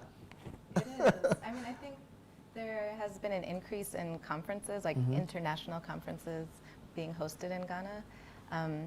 But again, the silo thing, it's like people come in and, from my experience, don't necessarily connect enough with people on the ground who are doing the work. So there's a lot of replicating of effort, I think, around the programming that we offer related to education, or the themes or the focal points that we're trying to target, instead of seeing what's already been done, let's collaborate, and then let's see how we can actually solve a problem instead of kind of talking about it in different formats. I do think that it would be great if part of the December in Ghana initiative could talk more about education. There was just recently a diaspora district conference that was focused on education here in Ghana, and I thought it was a great time to have it while there's people here in town and people can learn about what's happening here on the ground. So I think having more initiatives like that would be great. Right. Now, Diallo, let's get into the controversy surrounding the names. 30 December, December in Ghana, and then what our cousins are doing in Nigeria. What do you make of it? I've even heard that we should give it an acronym, change it from 30 December to December in Ghana, and call it DIG. I don't know what you make of all this. Dig. D-I-G. D-I-G. No, not what you're thinking. What's really going on? Okay. I mean, I don't know that it's a controversy, right? I mean, when you look at DETI, what does DETI mean? It means having fun to no end. It means an exhilarating experience. It's just a part of the branding message, right? I love the fact that Ghana wants to put Ghana in the name. I mean, it clearly separates Ghana from Nigeria and other people. And it literally says December in Ghana. It says what it is. I think it also extends the idea to the whole month, right? So now you're saying December in Ghana, you're not saying Christmas in Ghana. Christmas in Ghana, or DETI December, is affiliated with Christmas in Ghana. Right. And December in Ghana says the month, that whole holiday month. And then I think if you can take that December in Ghana idea and appropriately brand it well with the Black Star experience for the entire year, and I mean, I don't think it's that much of a controversy. You know what? People got to have something to talk about, right? So we're going to have something to talk about. And then once you have something to talk about, you got to choose a side. So which side are you on? DETI December or December in Ghana side? What does it matter? Several things are not going to happen. People are not going to stop coming. So whoever you are, whatever your wishes are, you better prepare for it. Because once we opened the gates in 2019, that was done by God. The gates are not closing, right? For the longest time in the world, historical diasporans, the progeny of enslaved Africans who were kidnapped through the transatlantic slave trade, have longed to come home to Africa. True. Right? And then there was an invite, right? And now people are coming. So now people know the difference between a passport and a visa. People now know you got to have yellow fever. And now everybody has a friend who they went to school with in Ghana who's been inviting them to Ghana for 20 years. And now everybody has a friend who they went to school with who's come to Ghana. So Ghana is now 3 or 2 degrees removed from every single Black person in the world. And everybody wants to come. So there is no ending to that. So you just got to get ready for it and prepare for it. One way or another, the people are going to come. What do we do with them? You see what I'm saying? Whether you call it December in Ghana, all that small conversation to spend time on. Let's spend time on how they get here, what they do when they get here, and more importantly, how does it impact Ghana when that season is over? Right? So even before we talk about expanding December, because the conversation around expanding December beyond Ghana, there has to be a number of conversations with airlines, and it's a big global conversation around what do you do? And that's going to take a little more time. We may be 5 or 10 years out, realistically, before a real plan can be put in place and you can see those quarters. We got Easter, we got December in Ghana. We know about those things. But what can be focused on is how do we take the power of December and create impact? Like so, right? Something should be happening so that at least there's a school built. I mean, you still got Ghanaian kids learning under trees, right? In my village of Yame Betre, one of my brothers, 19 Keys, just came. He donated lights. It's a government-funded school, but they ain't got lights, right? So we're putting lights in the school. So I think there should be more things around that, right? Like around how do we extend that impact while we're here? You know what I'm saying? Like, we have to that's a conversation we can have right now. Yeah, we got to align what we're doing for the season around our national development strategies and policies. Because I feel like too many times when we have these conferences or these convenings or this influx of resources, right? Intellectual property, financial resources, we don't connect that to our national development strategy. And that's what's really important. Like, what about our roads? What about our waterways? What about our burgeoning workforce, right? So that takes us back to education, it takes us back to technology. So I think at the foundational things, agriculture, technology, education, roads, right? Infrastructure. And I think when we talk about 24-hour economy policy, roads are gonna help connect beyond Accra. So we keep bringing it back to beyond Accra.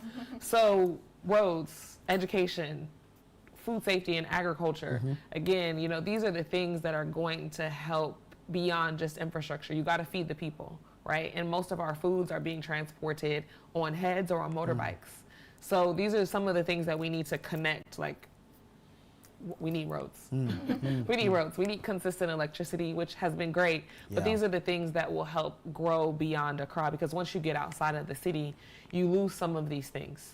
And this is what makes it hard to get the masses to, you know, Elmina or to Takoradi or to Kumasi or to Tamale or even to into the Volta region, right? Or to So, or right, to the eastern region. So definitely connecting the influx of resources with our planning strategies to help grow the country in meaningful ways, I think is something that needs to be touched on.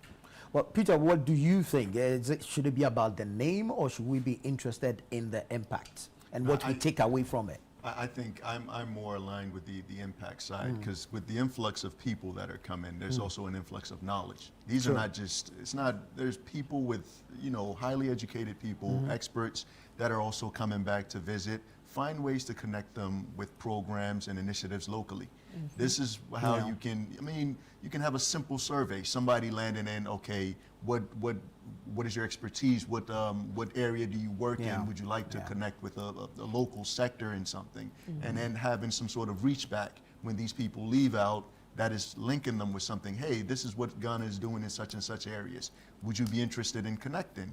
And just being able to leverage that for other things, because otherwise it's just becoming exactly. We're just it's the same thing happening. And I really love what you touched on earlier about the fact that we have these conferences and it kind of goes nowhere. In my space, in the EV space, I've been privy to just being a part of a lot of these conferences that are primarily oftentimes directed by foreign entities. They come in with their own experts. Everything is from the outside. There's no local, meaningful local contribution. And it doesn't help us. We need to get out of doing things that way. We're always reliant on things coming in and never really working locally to put out what we have to build on what we're actually doing. We're shortchanging ourselves when we go with that approach. Well, Doc, this is when I come to you, because it looks like the whole thing has been branded around the entertainment, the festivities, the various activities. So it looks like that's what it means to almost everybody else that comes. But how do we grow out of that to derive other benefits from the season, and especially with the influx? So I think what Peter just said is a great idea. And it's funny that you brought that up, because my sister is visiting with her children. And she's like, this is really marketed to a certain demographic, and it's about partying. And she's like, I want my children to experience Ghana and the culture. And across increasingly more cosmopolitan, so sometimes it doesn't always feel like you're in Accra, you know what I mean? And we need to think about offering additional programming for people who are coming, because like what was previously mentioned, people are coming because they have paid time off, right? So not everyone's coming to party, some are coming to experience. So we need to be more intentional around the type of programming we're offering for families, people with young children who want to see all of Ghana outside, beyond Accra. And again, connecting the expertise that are coming in with people here that can really help move agendas forward. Dello, you've been here for 10 years plus, so you've lived through the experience, right? I'm still living it. You're still living it. You're still living it, actually.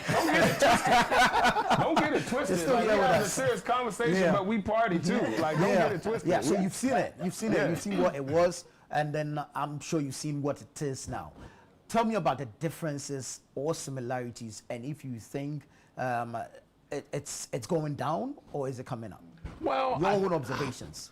I think it would really depend on the lens through which you're seeing it. Whether you're seeing it from a customer perspective, whether you're seeing it from a business owner perspective, whether you're seeing it from a global diaspora perspective, or as Ashley mentioned, whether you're seeing it from a national development strategy perspective. Like, that would vary.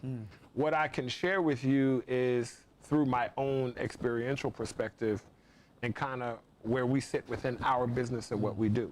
As a travel and tourism company, we're always focused on providing a holistic experience through the Adinkra Group as people come. So we're always taking people outside of our crowd.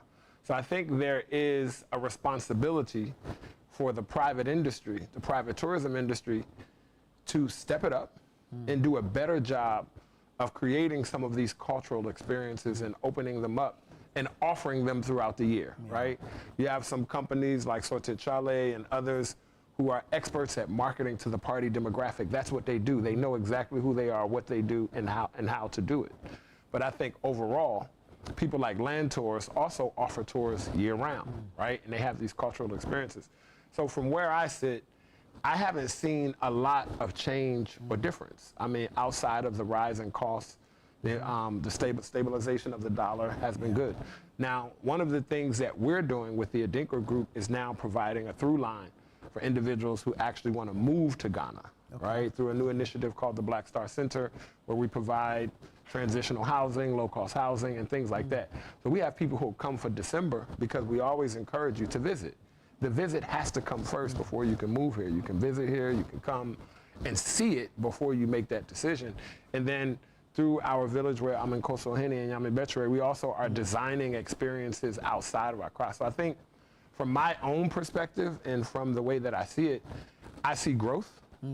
Peter and I were just having a conversation about doing some solar in the village, putting an EV station out there, which would now make it a charge point through his company, which would now make it closer to Conforgia.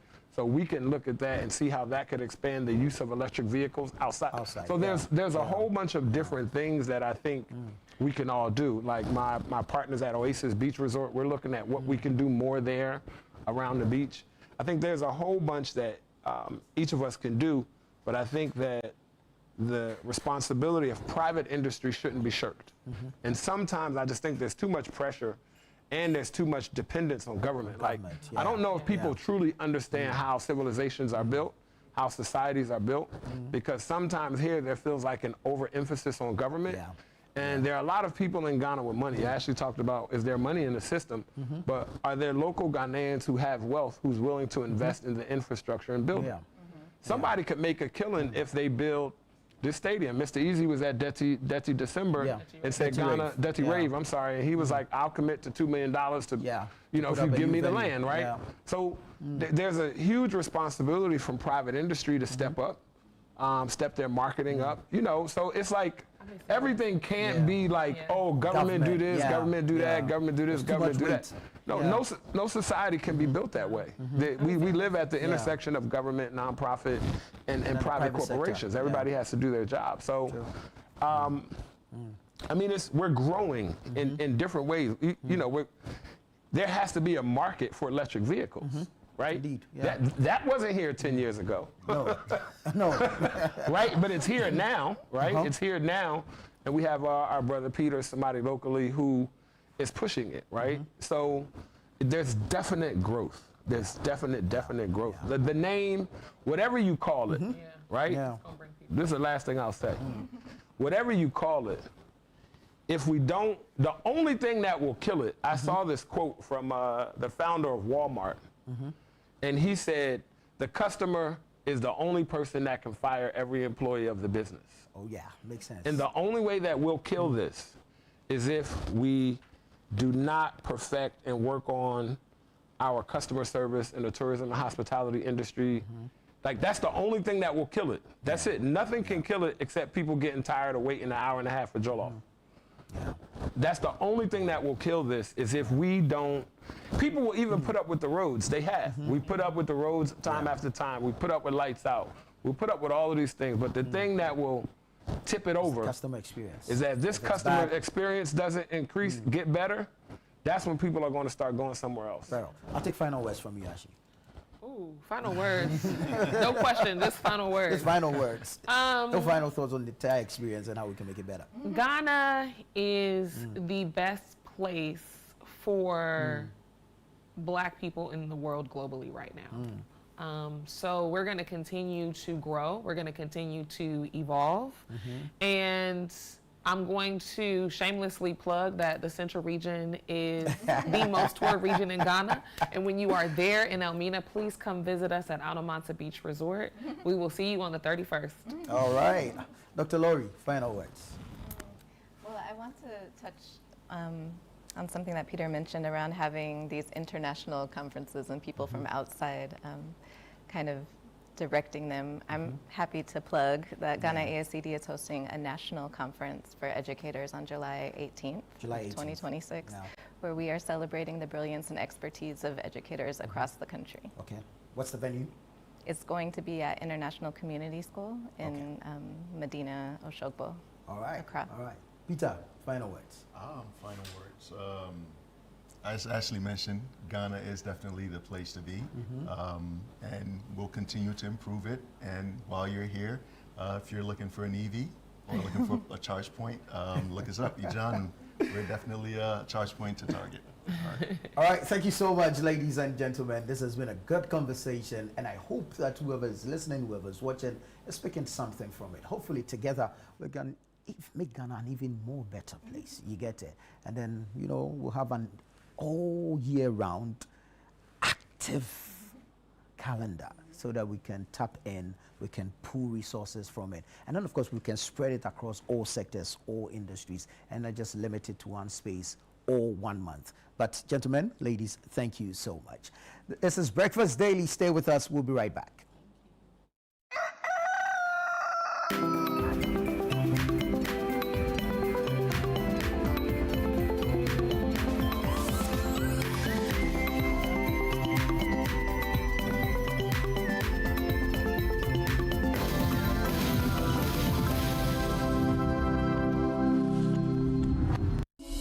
Unbelievable.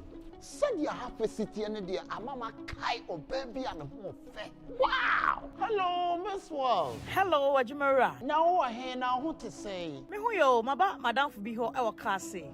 Me ne ye niam do so. Me nya na nka me wogana. Na so me to, me na wiase na mabepie electronic shop bi a kire say. Said you have a city no. Na ohunfo nyini ene shawo mani so say. Me ba better gold, diamond, jewels, nickels, pearls, blankets, everything. I'm a Ajimara of International Waters. Hey! Wow! Obwa, onya bochire bia. Obwa wani breno. Yenkwana me kocho. Ha! Ita brocha nani? Sister, Electroland Ghana Limited showroom for Krani. Kasi Kumase, Omo when you say Samsung, TCL, Media, and a NASCO product. I don't know when you're true. Omo on me able to say Kaswa, Asamai, Makasim, Tamale, Sprinters, Coca-Cola. Ajimara, it's me na nka ba teacher adwuma kutu dia so me say bam. Me private jet no kwa. E be see me na me ba. Let bygone be bygone. Hey, enyema a mo pese mo yi no ha bia. Munyi yo yebeyi. Electroland Ghana, home of electronics and affordable luxury. You get bad mind, no be say you be baddest. Come on, what tell Budia, say dear, Yasi Konani Yankasa, Enti, Kanena ne Bosili, Madame Yashem, Nina, Akem, a nice boy enterprise. As a been control said, what's you fear ye? We hear POP ceiling papa, with many design, plasterboard installation, TV unit design, a Cassian Kitwa, and a talent a Hoodwina, or by Kenny needs at the amount. Afi, was Sansuya painting into a damn beer was here, for Fred a nice boy enterprise. They were painting the cover at the amount. Afi, window designs. Ye ni nyina bi e bia na wo dwen se wo besi fie na fie na wo besi ne so no wo hia de so bi mada Anas Boy Enterprise ST say residential and commercial construction afi we renovation and remodeling surveying bia open no obe ne kama e dia ma afi architectural design say ko twi ko brema bae and drawing plans wo be ne neat e dia ma menua berema ma make for Anas Boy Enterprise and for ma e say wonim de na ne nsa no ye fe come on enti sa open ne mama bobo so nyina ejumadia hwehwe Anas Boy Enterprise no twa neat located Anas Boy Enterprise our Tantra Hill Amasamai ani Ablekuma Canada Junction so open shemua fre 024 611 3461 Anas Boy Enterprise Wunimte Ankasa.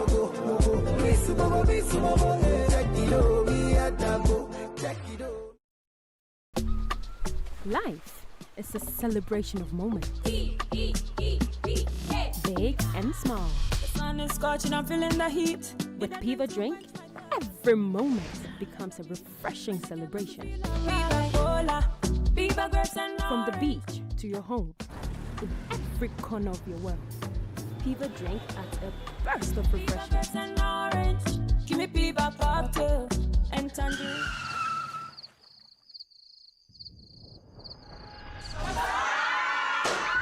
Celebrate every moment with Piva Drink. Refreshment for every occasion.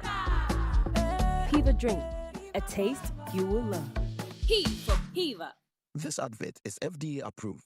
Christmas, my favorite time of the year. This festive season, Volta Serene Hotel invites you to experience the magic of Christmas and New Year like never before. From 20th of December to the 1st of January, step into a world of joy, music, laughter, and celebration. We begin on the 20th with a soulful carols night, filling the air with warmth and melody. Then, on 23rd and 24th of December, arrive in style as we welcome you with fresh coconut and local treats. Christmas Day brings pure delight, exciting moments for kids, relaxing escape for adults, and an elegant all-white dinner under the stars, crowned with a spectacular fireworks display. On Boxing Day, embrace culture and rhythm, from picnics and traditional dance to an unforgettable high life and old school night. As the week unfolds, enjoy movie nights, live music, karaoke, and endless fun. Until we welcome 2026 with a breathtaking fireworks show on New Year's Eve. Special Christmas packages starting from 4,050 for individuals, 5,250 for couples, and 8,900 Ghana cedis for a family of 4 for 2 nights. Call or WhatsApp 0541 539 867 or 0362 025 243 to book your experience today. Volta Serene Hotel. Feel the serene touch.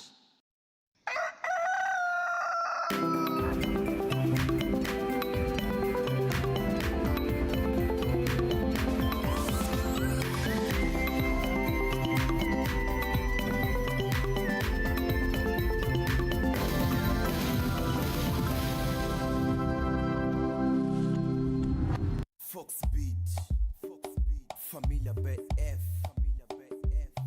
You the Fox, Thunder Love, Veja Produções.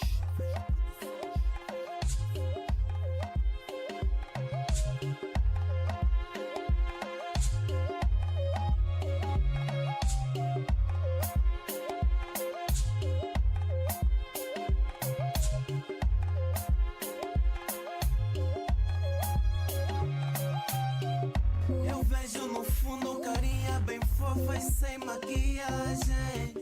Gosto do teu jeito de ser e dessa tua tiçagem. DJ no Maia não tá racho, dá mais gás. Boa, vamos sair daqui, vamos lá pra trás. Você sabe bem o meu nome, estrutura completa, corpo da nome. Se estás com dúvida, baby, então comprove. O que tá se passar entre nós não é love. O jeito de colar é very nice. E o que tem pra te mostrar, baby, não é surprise. Chamo-se a tua, queres me assassinar. Tu rebola mais que muita tua e máquina. Essa boa quando vem encosta so much. Mas não tem marca, corpo é digital, por isso touch. Dá-me da cola, dá-me da. Dá-me da cola, dá-me da. Dá-me da cola, Zamina de que pegar de leva no canto. Zamina, Zamina, Zamina, Zamina, Zamina, Zamina. Taracho é desejo, por isso vamos lá. Taracho tá demais, tá me agulé. Só quero te tarachar, mas não sabulé. Aqui tá deslizado, deixa de dizer. Se te pegar, de certeza vai te arrepender.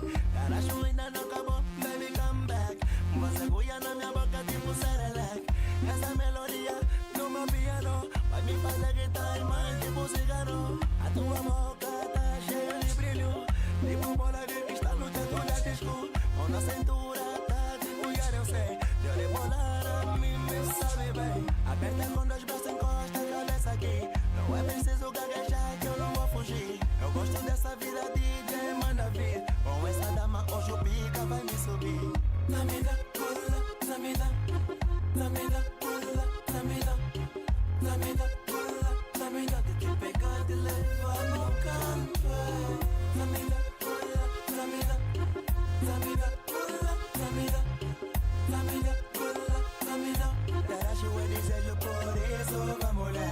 Encosta no pescoço, sente o cheiro hipnose. Tens uma cara de santinha tipo Hammer Rose. Chega de me roçar em cima, baby, agora down. Vou então pintar o cabelo de loiro tipo Chris Brown. Vou te tirar uma foto com a minha memória, para que nunca seja apagada essa nossa história. Os peitos não são temem, Vodafone são ótimos. Sempre que tô contigo, sobe me todos animam. A poetisa nela repara, não faz assim. Que devagar também posso sentir. Te imagino no H, ai meu Deus. Só nós dois no quarto, pra mim estou no céu. Falando sério agora, teu nunca é meu, é teu.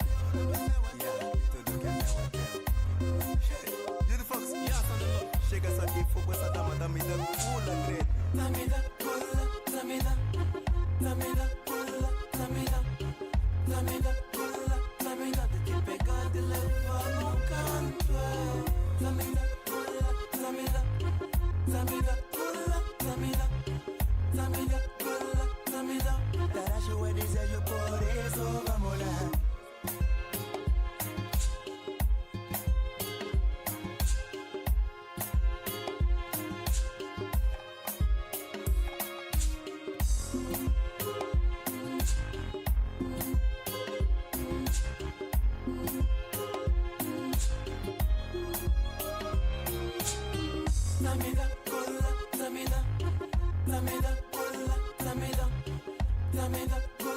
Zamida, de te pegar, de levar no canto. Zamida, Zamida, Zamida, Zamida, Zamida, Zamida.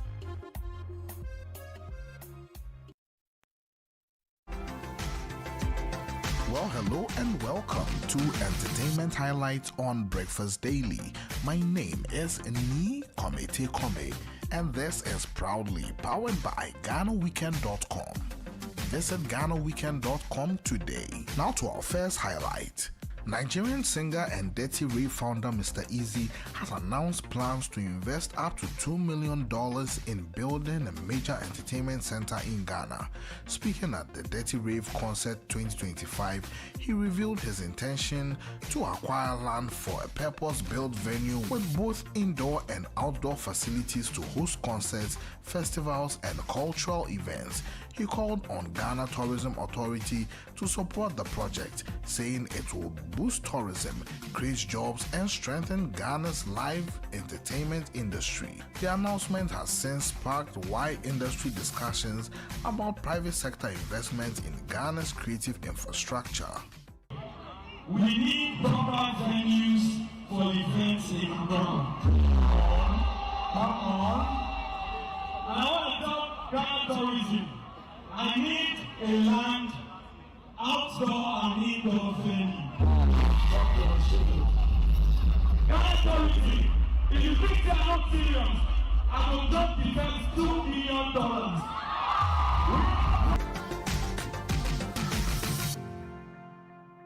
To our next highlight, Ghanaian American star Amare is set to return home for a major celebration with the Blackout Amare Homecoming concert on January 6, 2026 in Accra.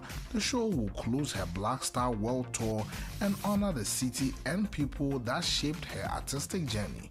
Now, partnering with Imula Sound System, the event will blend global sounds with Ghana's alternative and electronic scene. Featuring top DJs and surprise guests, the night will also pay tribute to Ghanaian music legends while showing Amare's bold, genre-bending future. Now to our next highlight. Dancehall star Stonebwoy has said he currently has no true friends in the entertainment industry, explaining that his experiences in showbiz have made him more cautious about trust.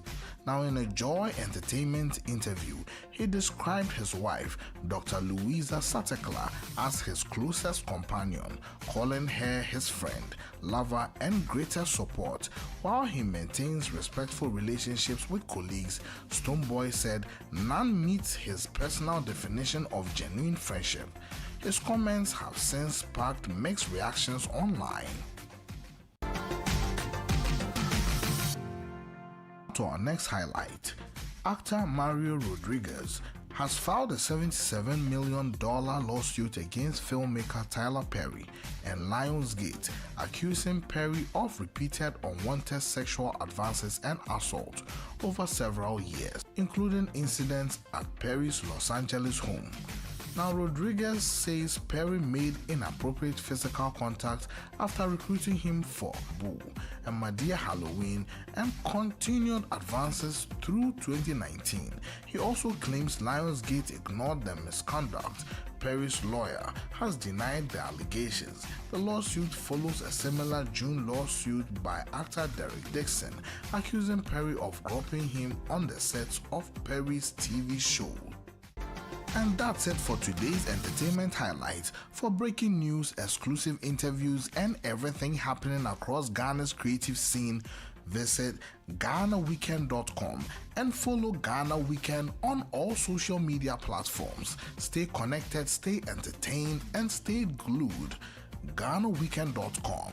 This was presented by Ni Komete Kome.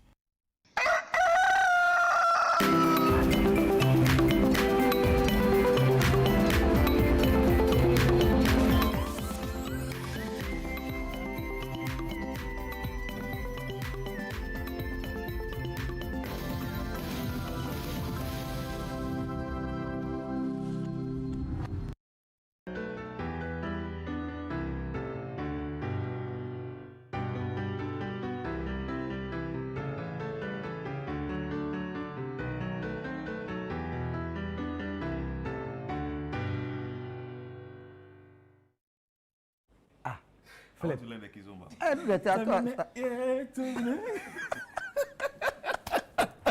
See, it's so embarrassing that I'm around too many Kizomba people and I can't dance to save my life. Hello, Kizomba. It's embarrassing. So next year, we'll take that box. Maybe I have to stop the fufu. Now I'm on diet, so the fufu I do it 3 times a week. I've cut down from 6. Okay.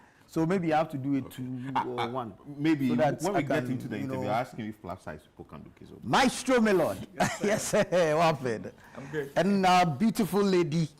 Charlie, you guys are amazing. Thank you. Is it that you have some strings somewhere that you are pulling? That's Not necessarily. The dance will make you flexible. Oh, wow. Yeah. Wow. Bro, but what does you do some reconsideration? What does it really take for you to get into this dancing? Like, what are you supposed to do before you can be a Kizomba dancer? The most important thing is for you to develop interest for it. Mm-hmm.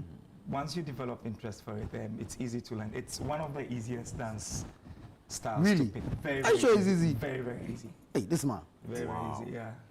Wow. Try again. Actually, those are some steps in there. but can plus size people like me? It doesn't matter. Hey, okay. Really? Matter. So I'll learn.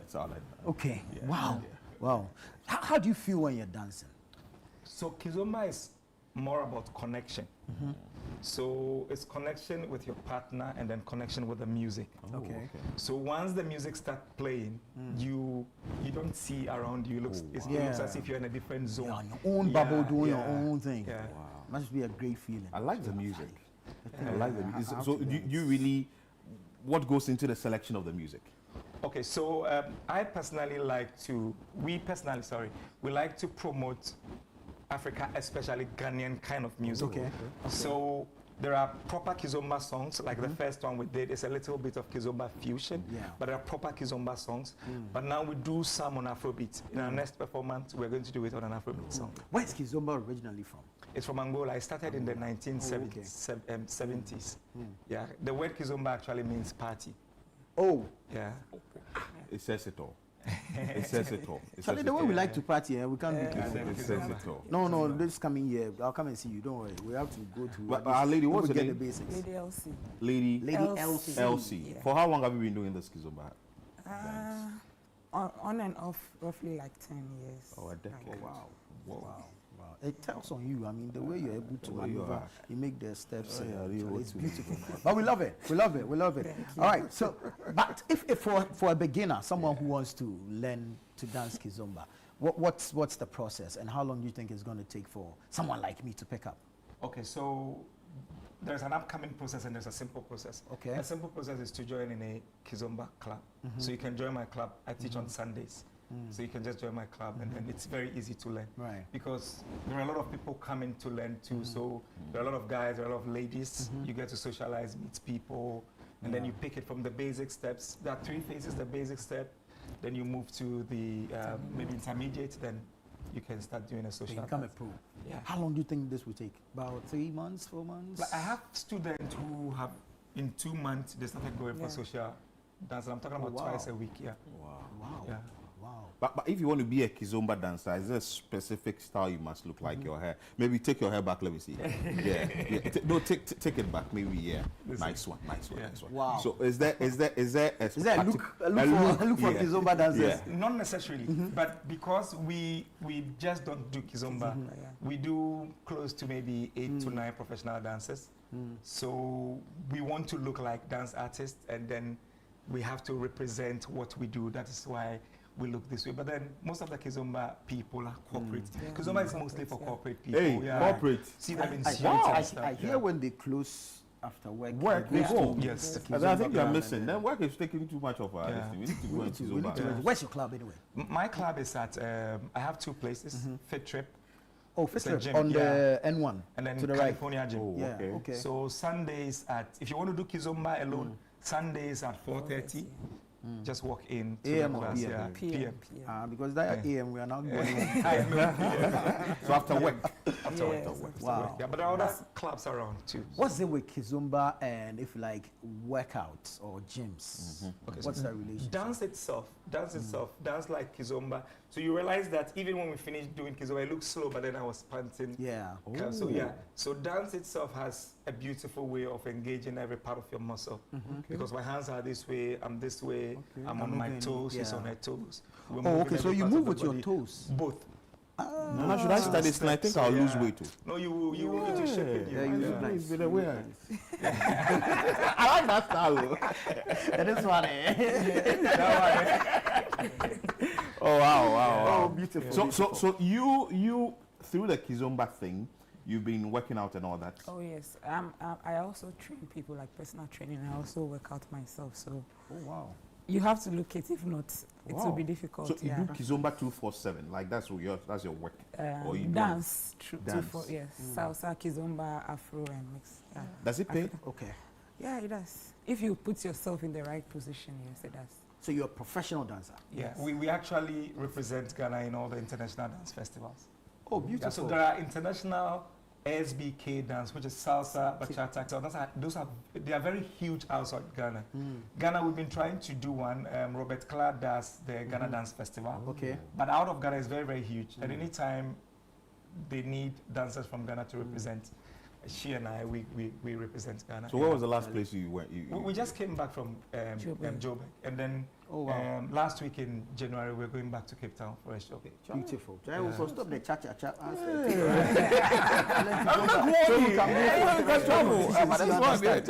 But you have something big coming up? Yeah. Tell us about it. So there is an upcoming festival in Cape Town. Okay. It's called the Cape Town International Dance Festival. And then people are coming all over the world to represent the countries you're coming from. We did one, like I said, in November, December, which actually in South Africa was organized by a Ghanaian. Oh, wow. Yeah. Wow. His name is Akins, DJ Akins. He's actually the kid brother to Ajit Isowa. Oh, and nice. It's one of the biggest festivals. The dancing in is Africa. in the family. It's in the blood. Yeah. It's a DNA So we thing. came from that one, and then we're doing, because we were there, we were able to get a contract for the one happening in in Cape Town. Wow. But the dancing industry pays. It depends. It's stressful. You have to position yourself well. You also have to add other stuff to it. I won't discourage anybody, but you should have the love and the passion. The reason why I'm asking that, I've seen a lot of most young ones entering into that space. Yeah.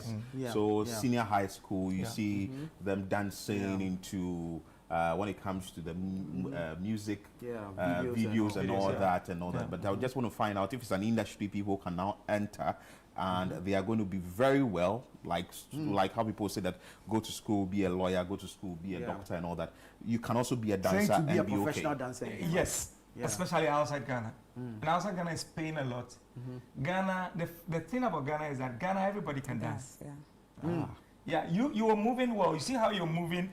It looks funny, but this movement probably out of Ghana is a good movement. Yeah, so outside Ghana is paying very well. So if I should take this style out, I'll make money. Yeah. Oh, Lord. If you're dancing this way somewhere, people The like, oh, you beautiful don't thing, dance. like everyone knows how to dance, but almost everyone is a seat dancer. Yeah. We dance best when we are That's sitting. what Yeah. Once we're on our 2 feet, the all 2 feet become left. That's where the challenge is. You get it? Yeah, but it's beautiful. We love it, and the moves absolutely wonderful. Yeah, I'm going to learn it this year. But Lady Elsie, tell me about those who perceive Kizomba, salsa to be, if like too sensual, probably too intimate. There are people who have those concerns, and so they like it, they want to get into it, but they are, if you like, not too comfortable with the perception around it. So with dance, there's still like distance. You don't have to separate yourself, and also, how should I say it? You don't think about that part. Exactly. You don't think about the intimate Just part. immerse yourself in the because you are dancing. stressed thinking about what the move he's going next to do move, next, right. and then I'm also thinking about how to move. So you will not think about the sensual part. It's just maybe if you're going to dance with your partner or something like that, is when maybe you have that intention. But there's nothing like that when you're dancing. And the moves, how are you able to curate it? Is it that you've choreographed everything already, or you wait for a cue? Are you moving your shoulder for her to know that you're about to turn? Like, how do you do it? That's a very good question, and I think it will help us take away the misconception of the sensual. So, for example, the move, there's a lead and there's a follow. Okay. So I'll use your platform to explain it. So entirely once we're dancing, her whole body is connected to my body. Right. And so she's listening to cues and responses to pick. Right. And I'm also thinking about the next thing to do on the music. So entirely, none of us is you're sexually- preoccupied. You're too preoccupied. It's so much that when you start doing it, you realize that you meet the lady you want, but that when you're dancing, you're nothing. So she's looking at me, and then there's weight transfer. So when you walk, you do weight transfer. So when I do this, I've moved the weight here. So she's responded. Right. So she's learned it into the part that even when I don't hold her, right, she's responding. When I cue, she's following. Okay. You see, she's following. Oh, this is nice. Without touching. This shouldn't be at this difficult. time, you don't have to. It shouldn't be. No, this shouldn't be difficult. No. I wish you brought other ladies here. We would have. Acha by June there. We would have. No, I know my challenge. So but it's nice. It's nice. It's nice. Maestro Milord and Lady Elsie, thank you so much for coming in and, of course, taking us through the rudiments of dance. We like it. Now we are interested. Me, I saw the two of you already there. Ball. Now you come do the dance. You know why I ball? You guys have hair, I don't. now you guys can dance, I can't dance. So it's 2-0. You understand? I'm not happy with you. But I'll come and learn how to dance. So when I come, I'll pay. No problem. I'll teach you. All right, so here's what we're going to do. We're going to leave the stage for them. Let them take us through some more dancing. We'll do our own rehearsals behind the camera. Don't come and spy. Don't come. Hey, no behind the scenes today. We are going to do our own thing behind there, and then we'll see. If we pass, we'll come and do it in front of the crowd. If we don't pass, oh boy. So we take a quick break. And Lady Elsie, I mean, the stage is all yours. It's all yours. Yeah. Take a quick break and we come back with the dancers.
Cool my tension.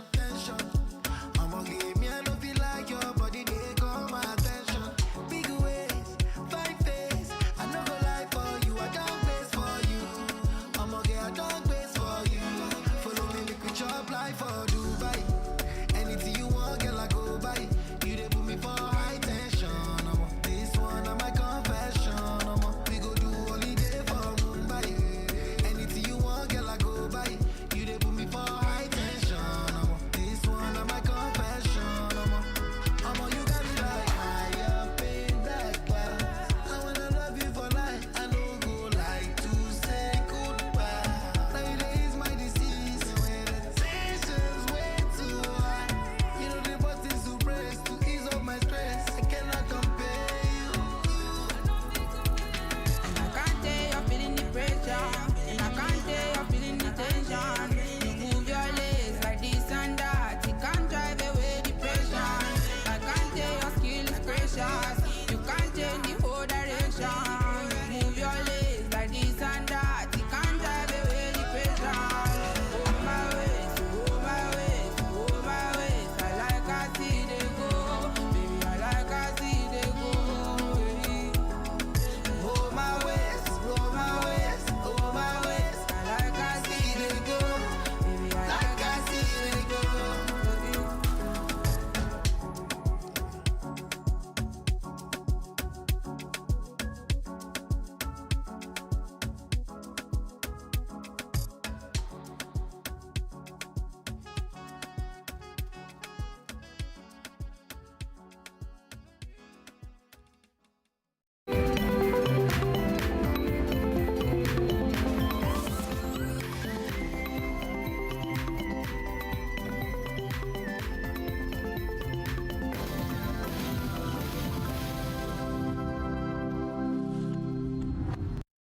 Fresh year, fresh fire.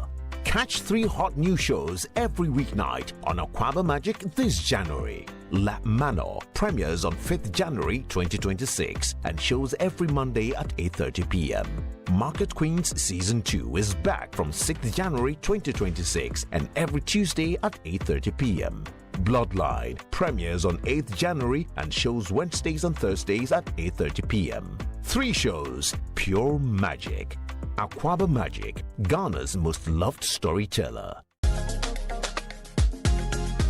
Attention, all State Housing Company Limited homeowners, landowners, and clients. From November 3rd to December 31st, 2025, the State Housing Company Limited is giving you a 15% discount on all outstanding payments. Oh, yes. Pay less on your ground rent, land regularization, lease renewals, concerns to developer assign and service charges, and secure your ownership today. Visit any SHC office nationwide to make your payments in full to benefit from the 15% discount. You can locate the State Housing Company Limited at Ring Road West, adjacent STC Yard and Accra Digital Center. For more information, visit our website www.statehousing.gov.ga or call 0302-221-422 or 0552-725-656 or 0503-083-393. Remember, this offer ends December 31st, 2025. Don't wait. Pay less today.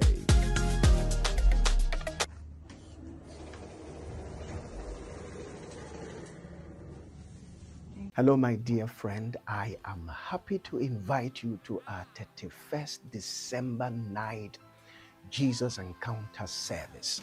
It's going to be a night filled with the presence of God, the power of God, and the grace of God. Jesus said that without me you can do nothing, but with God all things are possible. It means that when we do without God, we will be frustrated. But on the 31st, if we encounter the presence of God and we allow God to lead us into the new year, we will move into great possibilities, mighty and wonderful things in the new year 2026. I am inviting you, especially together with your family and your friends. The place to be is the Camp Elim Main Auditorium, North Legon. The presence of God is going to be strong and powerful. Come with your family. Let us move over into 2026. 054 054 7000. See you here.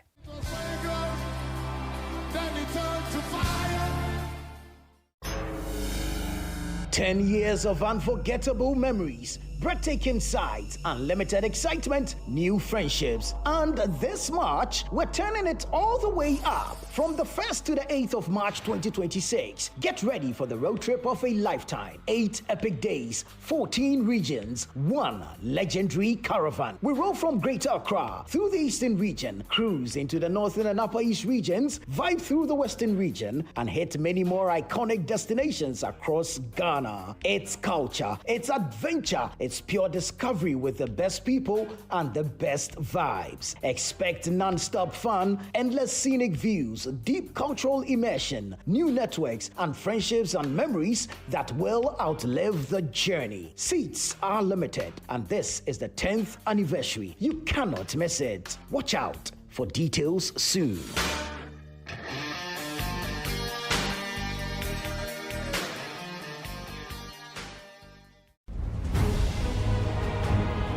Ghana, get ready. A mighty wave of revival is about to sweep across the nation. East meets West Conference 2025 from Friday the 26th to Wednesday the 31st of December 2025. 2 power-packed sessions daily, 8 a.m. and 6 p.m. Venue, Revival City, Hacho Mango Lane, Accra. Come and experience divine transformation as East meets West in a supernatural encounter with Archbishop Duncan Williams, Ghana, Prophet Yawano, Ghana, Apostle Julian Kula, Kenya, Prophet Osei Tutu, Ghana, Reverend Dr. David Entry, UK, Prophet Evans Upon, UK, Prophet Felice Gar, USA, and your host, Reverend Robert Ampia Kofi, ministering in song and worship, Team Eternity Ghana, Tema Chorale, GRM Masqua, and the Zoe Dance Ministry. We will be streaming live on Robert Ampia Kofi's platforms worldwide. Don't miss this divine appointment. It's time for revival, restoration, and power. For enquiries, call or WhatsApp +233 593 291 961 or +233 200 950 472. East meets West Conference 2025. Revival has no borders. Which abstain, aluminium. Abstain. Why abstain? I have been seeing through your shenanigans all night. I thought I told you that I didn't want to see that girl in this house again. A mixed bag of emotions and incidents, Ghanaian family and intergenerational drama. Some not so good. That boy, that womanizer. You are old enough. I would like you to man up. In other cases, not so bad. So does he see in her that he's not seeing in me?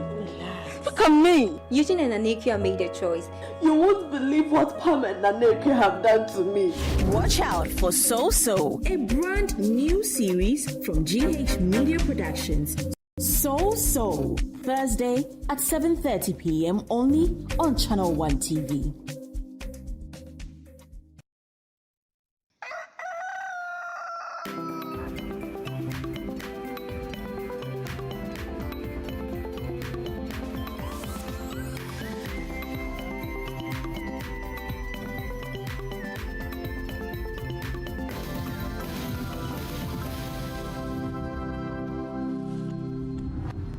Let's start Breakfast Daily here on Channel 1 TV. That was an exciting one from the Kizomba dancers, like Nana Tufo-Boateng indicated.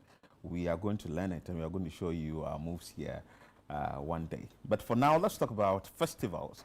And it's about the Africa High School Fashion Festival, which is happening tomorrow. And there are two individuals in studio to help us understand what the festival is about.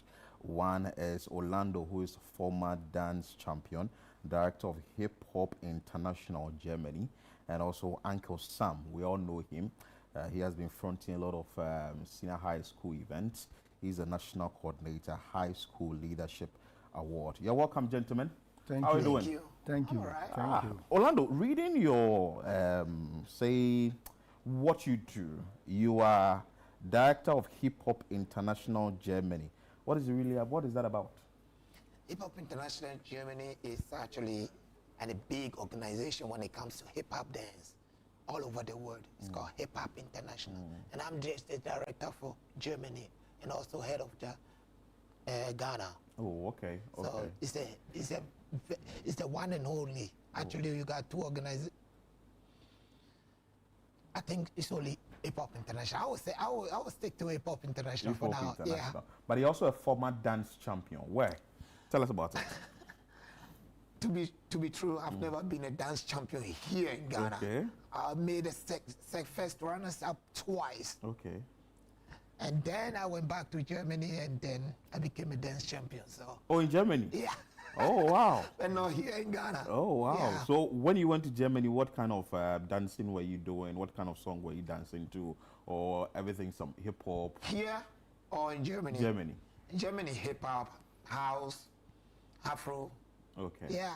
Okay. I won hip-hop international. I won a lot of hip-hop dance championship. Beautiful. So solo as well as formation. Beautiful. So you're going to be part of the festival. Uncle Sam, how are you doing? Thank you. How's it been? Oh, organizing secondary school events. For the past 25 years. For the past 25 years? Yeah, it's not easy. Tell us more about, like, what went into you deciding that, okay, among the many things I would want to do, I would want to be someone who will be organizing events for senior high schools. Thank you for this opportunity. Let me begin by saying this, you know, young people live on hope and adults live on memory. Okay. So some of us have dedicated ourselves to empower young people to face tomorrow's challenges, and especially the talent category. I am so passionate for young people who have talent and they don't know where to showcase it. So I started with the National Theatre of Ghana. You know, during those Cater Fairs, Farnwell days, opportunities was given to me by Anto Koko at the National Theatre. We used to write script, direct. It got to some time, I said, no, I have to go into the high schools. Okay. So if I have to mention my product, you know, it's a tall list. But today, when I see some of them on TV, I'm so happy. Yeah. Because parents should allow their kids to discover who they are. Yes. The biggest industry today is the creative art industry. Wow. So gone are the days when everybody wants to be a doctor. So me, I'm not ashamed. If you train somebody who's not better than you, then that is not a good teacher. So in a nutshell, it's passion and motivation. Wow. And you were crisscrossing the country, going to senior high school. There is no senior high school. You've not been to? Yes. All the senior high school people know Uncle Samuel. When was the last time you go to your school? I saw the school of Oh, it business. has changed. I was there last week. Oh, you were there last week? Oh, I'm still there. You are still scouting for talent? Of course. That's why tomorrow you see a lot. Tell us about the Africa school fashion. God. The main event is the Osha One Baby Dance Championship. Oh, nice. And then anyway, this Osha One over there, he's a Ghanaian-based dancer in US. So we decided to change the narratives of dance in Ghana. And to do that, we went to the senior high school and did qualification. So about 20 schools will be at the National Theatre to compete, and they will honor them. So in between the dance, then we have the African High School Fashion Festival, which is our part of contribution towards the president call for Black Star Experience. So we want students to show their own clothes, direct their own fashion, and then showcase them. So this is what will happen. Some of them will represent countries with the flag. Wow. So it's a sense of patriotism. That's it. Wow. Yeah, that's nice. Before I move to the next question, with the kind of events you've been doing for senior high schools, how many events? Wow, that's a very good question. I want to know. Currently, yes, I have the National High School Dance Championship, the National High School Drama Championship, Face of High School Ghana, Face of Teens Ghana, and then the High School Talent and Leadership Award. Wow. But you were organizers of Mr. and Miss SS. So we started with the Mr. and Miss SS Ghana. Mr. and Mrs. Ghana, it metamorphosed into, those days, I think President Kufuor, when he came, he initiated high school instead of secondary school. So Mr. and Mrs. SS, then later I decided to, now the rest have stopped, but I decided to go on and then say, okay, now I want to make it Face of High School Ghana. Wow. Yes, I'm still doing it. Wow, Face of High School Ghana. That's the Face nice. of Teens. The whole idea is to select 2 ambassadors to champion the cause of discipline in schools. Yes. Yeah. And there are a lot of talents in the There schools. are a lot of talent. We'll come to some of the talents you've been able to tap in some of the senior high schools. Yes. Then later we also talk about this event that will be coming later. But Orlando, what role are you playing tomorrow at this event? I just got a call. Asha presented everything to me, and I was like, I'm being really surprised, impressed about the whole stuff. And I'm somebody, when I'm to something, when I hear something like that, I give it all my best to support, and that's all I'm here for. For the rest, I can't wait to see what's going to happen there. I can't wait to see the support from the parents to the kids, because I want to invest in it too. I want to invest in it myself, and I have something. I just can't speak it out now. I just. So you're sort of investing and also supporting the talents that you see there tomorrow. Exactly. Oh, beautiful. Uncle Sam, so I was asking you the talents you've been able to identify in the senior high schools. Share with us. Is it people who are dancing, people who are singing, people who are into presentation, among others? Yes. Some are lawyers, some are doctors today, some are in the acting industry, some are presenters, some are musicians. Well, for example, let me give you some few ones. I know they are watching. You know A.J. Pounds? Yeah, A.J. Pounds. I discovered A.J. Pounds at Begro Senior High School. Ooh. She was a school prefect. And I walked to her and I said, look, I want you to contest Mr. and Mrs. SS. I was like, what is that? So I think through that, it motivated her. She went to GMB. And today she's a media general. Yeah, media so general. These are, and you also mentor people like the Mata Nkumas. You have, even I used to be the drama director of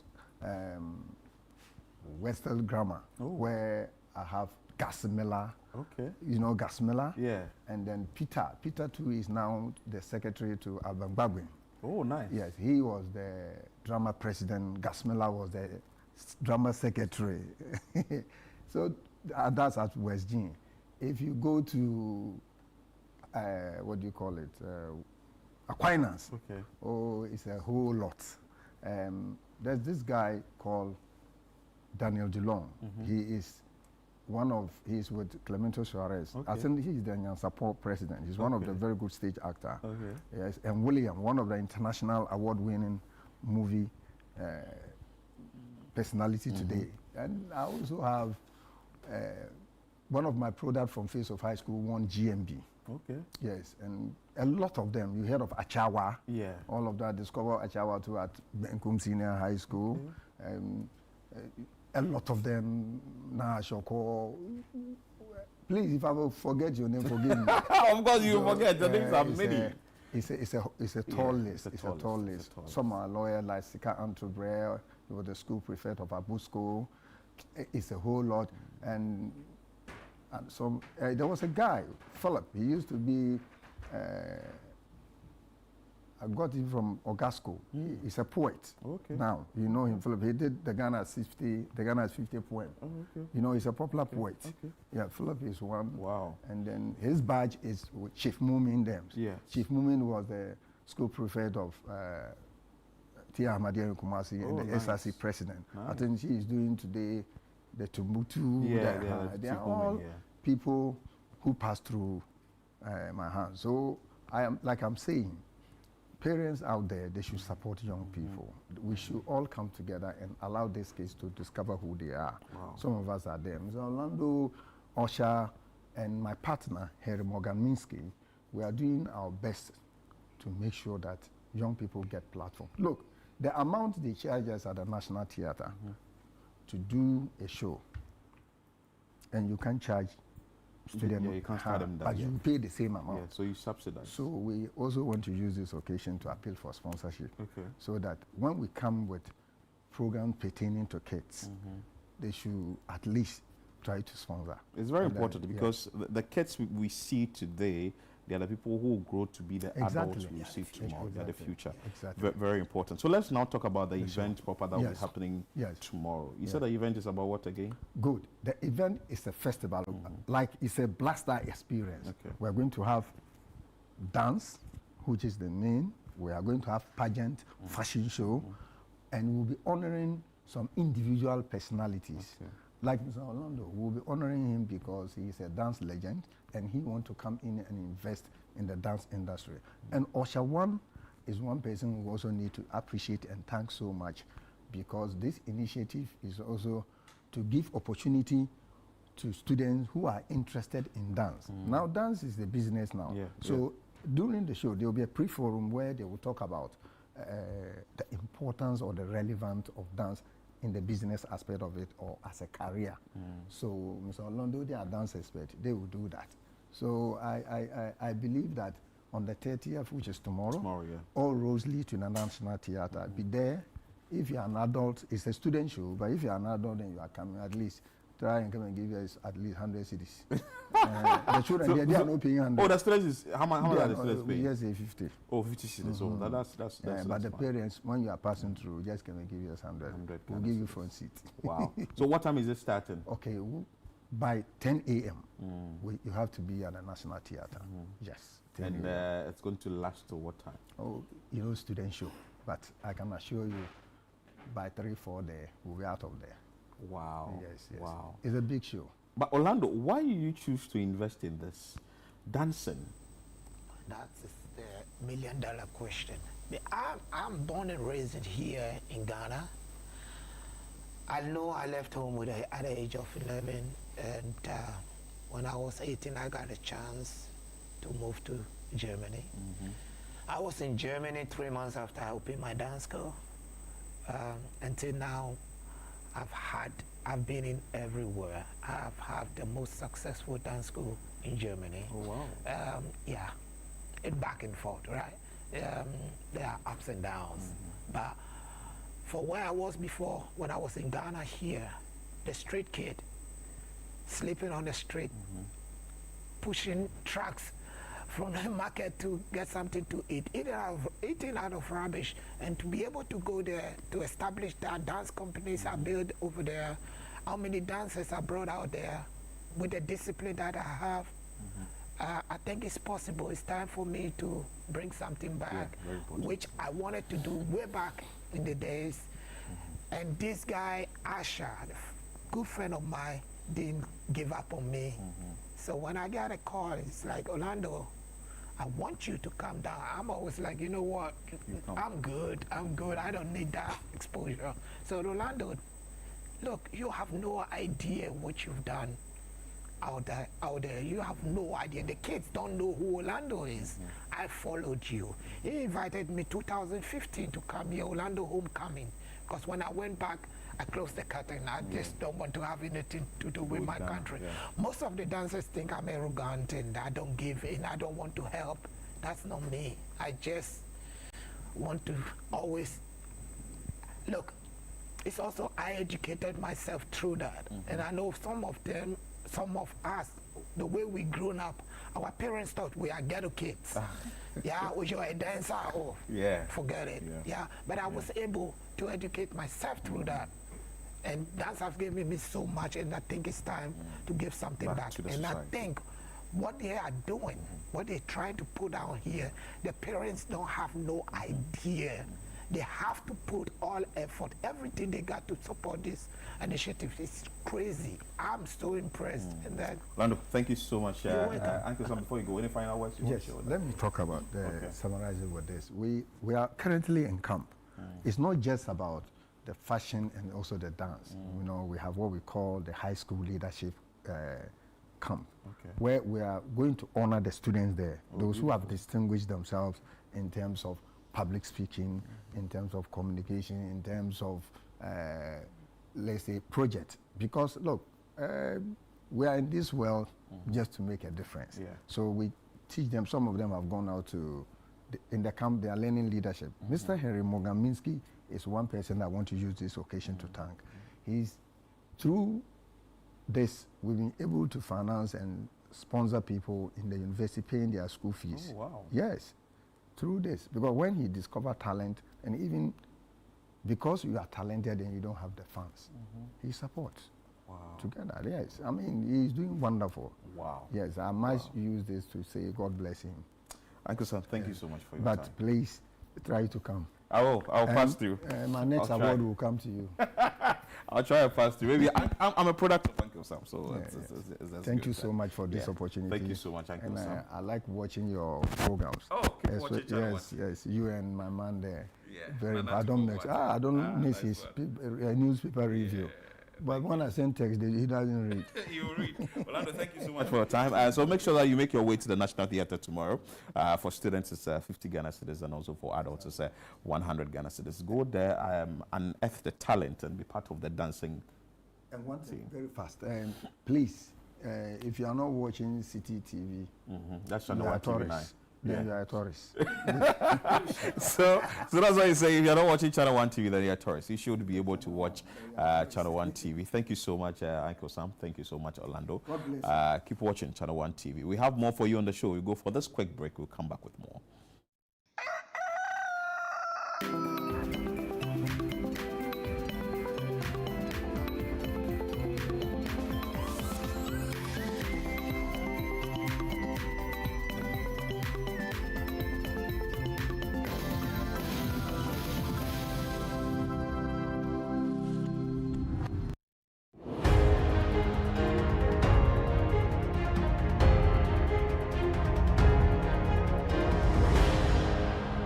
Continue our exploration of dealing with loneliness during the holidays.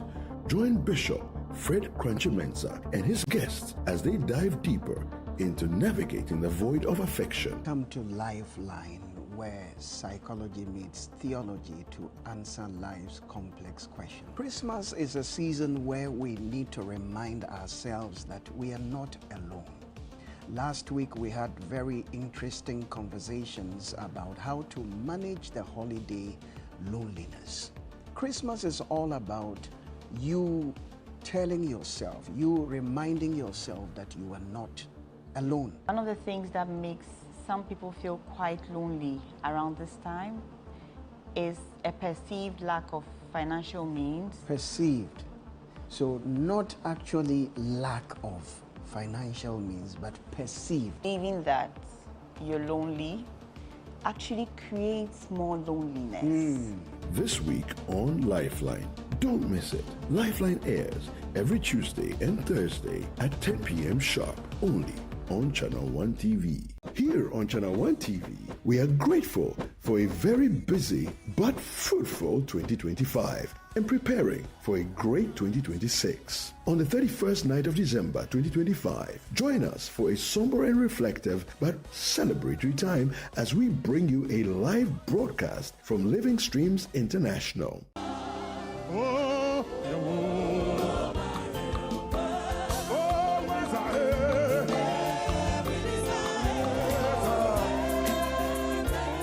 Join us on Channel One TV at 9 p.m. on the 31st of December as we cross over to 2026.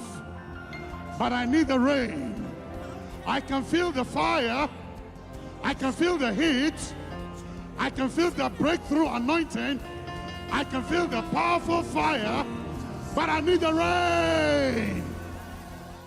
It will be a time of thanksgiving with an inspiring message for the year ahead. Join us on Channel One TV at 9 p.m. on the 31st of December as we cross over to 2026. Welcome to The Point of View. This is your favorite current affairs show here on Channel One Television. On The Point of View, we pick the right topics, get the right guests, and ask them relevant questions on issues that matter to you. With the complexities of the issues happening around us on a daily basis, it's the hard-hitting conversations and the probing questions of The Point of View. So what is the Public Account Committee's job? So what we do is to scrutinize, clarify, and find out why certain infractions have been made. What do these IMF programs try to do? The current program is for budget support. Okay. There are no projects attached. That teases apart the twisted entanglements of politics and governance, as well as religious and social discourse.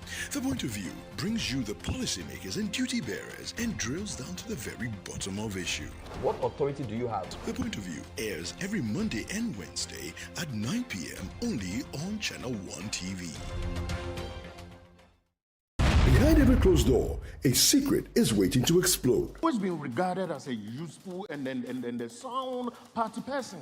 So I gather there's a fair chance of me making the office, provided we don't get into trouble. So don't start any trouble with the police. A Detective Calls, an intriguing stage play brought to life on television, where every clue matters and every character is a potential suspect. About 2 hours ago, a young woman died at the police hospital. This will take only the service of a fierce and yielding and sharp as steel detective to uncover the truth behind this web of lies and betrayal.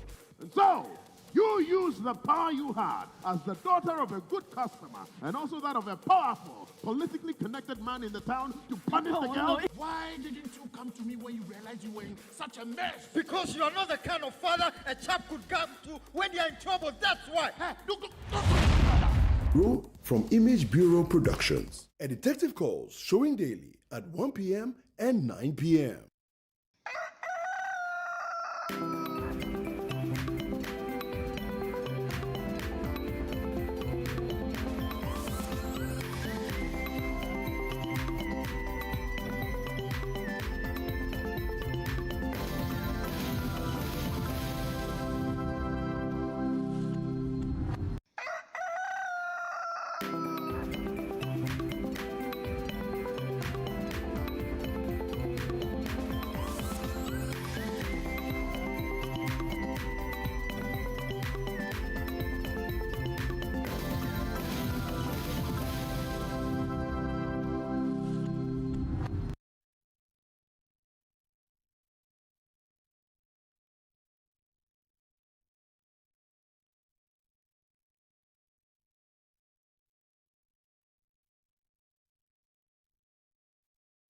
Grateful you're still joining us here on Breakfast Daily on Channel One TV. Let's bring you more interesting things on the show. Let's now enter into trends, shall we? Nana Tufo-Boateng is here with me for us to talk about the trends, sir. what is happening around, what happened yesterday, things that are really of much interest to the public, among other things. Yesterday, there was the Afrofuture.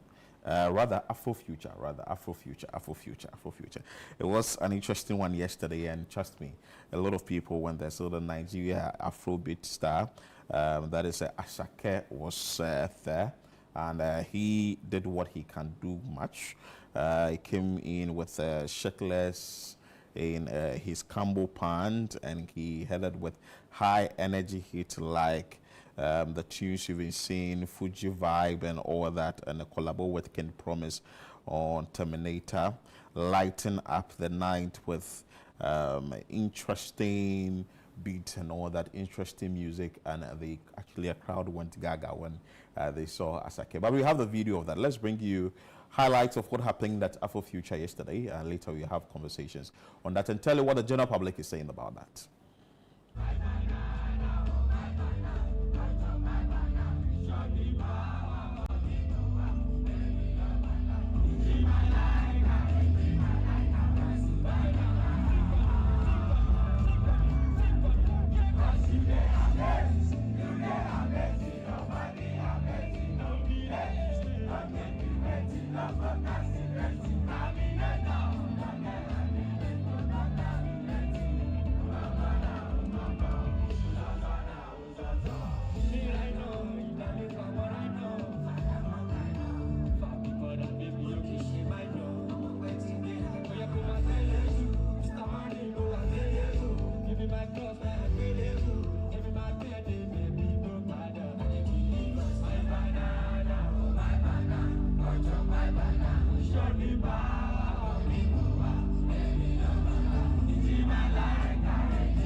You saw there Asake and other artists who made it to Afrofuture yesterday. What is the general public saying about that quickly? And we know of Dirty Rave too. People are really dirtying themselves this December.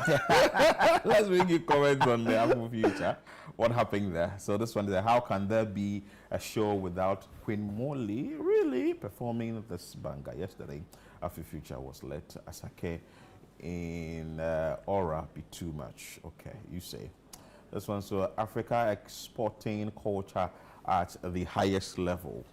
Okay. Now, Asake make I enjoy too much. Hey, you enjoy? Interesting. Nigeria artists are eating well this December. Well, you say. Okay. So, and there have also been some concerns that we've seen a lot of Nigeria artists performing in Ghana, but we've not seen most of the Ghanaians performing in Nigeria. Asake did his thing, an entertainer at its best. Okay. But is it that December is lit in Ghana than any other African country? Ghana is lit 247. That's the thing. Like, we like partying. Partying here is fun. Oh, okay. You get it? Okay. See, the truth is that not all the things you have the liberty to do here can be done in your own home country. Okay, other countries. Okay. You get it? Okay. And we are generally hospitable people. We treat foreigners like, we actually even treat foreigners better than our own people. Yeah, our own people, yeah. You get it? So they are more comfortable partying here. But I think it should generate into money for the country. I think it should, yes. So it should seep into the local economy. That's what I'm looking at. So it doesn't look like we've branded the thing in a way that favors foreigners or diasporans or visitors to the country. I like the conversation you have with the diaspora. So that it's able to grow the local economy. You see this group of people that I just spoke with, for them, they are residents here now and they are doing businesses here. So they are contributing to the local economy here. They didn't just come party and go back. You get it? So that, okay, we'll come party and it's just, like we said, one bubble, Accra, we pay taxes, government, and then the local Kushani Meku seller by the roadside doesn't get anything. You get it? There should be a way for the process. Everything should trickle down. There should be a proper chain where it trickles down to the barest minimum. That's the one at the lowest end of the local economy change. The chain can also benefit from it. I think that's how we should structure the whole thing. Because I've seen a lot of people having fun. And there was one to Tidal. The Dirty Rave? Dirty Rave, sorry. Yeah, Dirty Rave. That's Mr. Easy. And I mean, he made a profound statement. It's one of the biggest challenges we have, especially with exporting, if you like, the celebrations or the festivities or the activities out of Accra to other areas. It's as a result of lack of infrastructure. We don't have proper venues to host major events. Even Accra, we are struggling. You understand? So Mr. Easy has to, if you like, procure the Untamed Empire where he does his shows. You get it? It's close to the Good Park, I think. Yes. And now the numbers are growing. You see, every show after the first, second edition, this Dirty Rave was like the 6th edition. And by that time, you should know that the numbers will be overwhelming. And so you need a bigger venue. But here we are, business as usual. His strange challenge that he's having $2 million to really give out. If you find the Ghana Tourism Authority should find a land for him. And it should not be Accra. We are be away from Accra. Let's move it elsewhere so that you see we spread the economy also to other areas. True. We build the local economy of other areas. I keep saying that this cathedral project, if it was sitting somewhere else, would have pushed a lot of people there. And then it would maybe change the name so it doesn't look like it's a sanctuary for God only, but an event center, a proper conference center where people could, international conferences can be held there. I mean, that's how it should be. Move the thing out of Accra. Move it. Accra is choked. Centered in Accra. That's why there's so much traffic, because everything else is happening here. Accra is choked. That's why I doff off my hat to Sarko there for taking the rapper like first to Kumasi before doing his traditional one in Accra. You get it? Let's bring you the video of Mr. Easy when he said that he has $2 million to inject into the building of an event center should he get a land. Need a land outdoor and indoor venue. Ghana Authority, if you think they are not serious, I will drop the first $2 million. We are not fucking playing. You need to get it in. What I'm saying is, I need a space in Accra where I will build a proper road fund. I will build a 3,000 capacity venue for indoor. I need a land outdoor and indoor venue. Ghana Authority, if you think they are not serious, I will drop the first $2 million. We are not fucking playing. You need to get it in. What I'm saying is, I need a space in Accra where I will build a proper road fund. I will build a 3,000 capacity venue for indoor.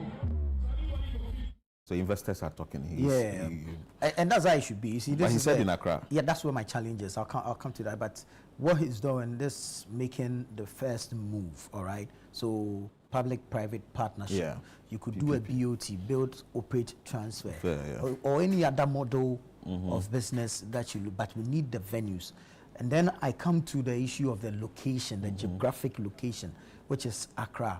I am not saying that we shouldn't develop Accra any further. We can. But do we know that Pram Pram is still Greater Accra? Yeah. Akusi. Yeah, still great. Pardon the Eastern, pardon the Greater Accra region. Akozumbu. Yeah.